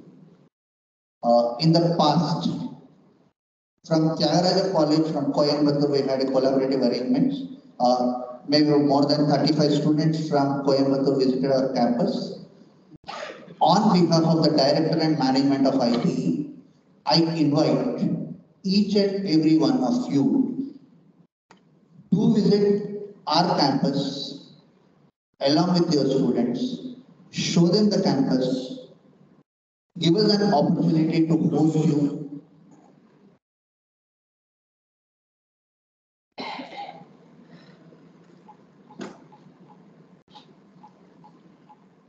I invite all you people once again to visit our campus along with your students and then give us an opportunity to host you.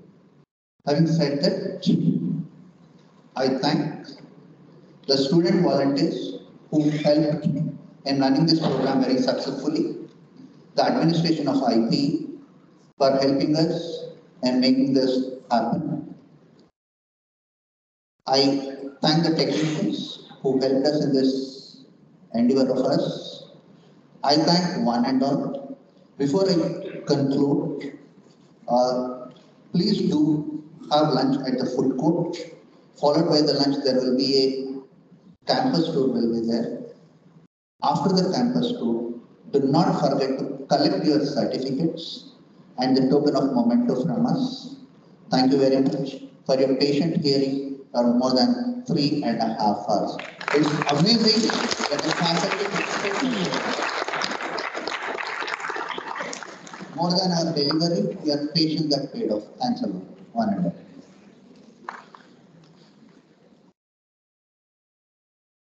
One more announcement, please. Before we break for lunch, please do assemble at 6 pillars, the entrance point where you registered yourself, so that we can have a group photograph, and then we move towards the food court. Then later on, we'll have a campus tour. Student volunteers will help you with the campus tour. Thank you.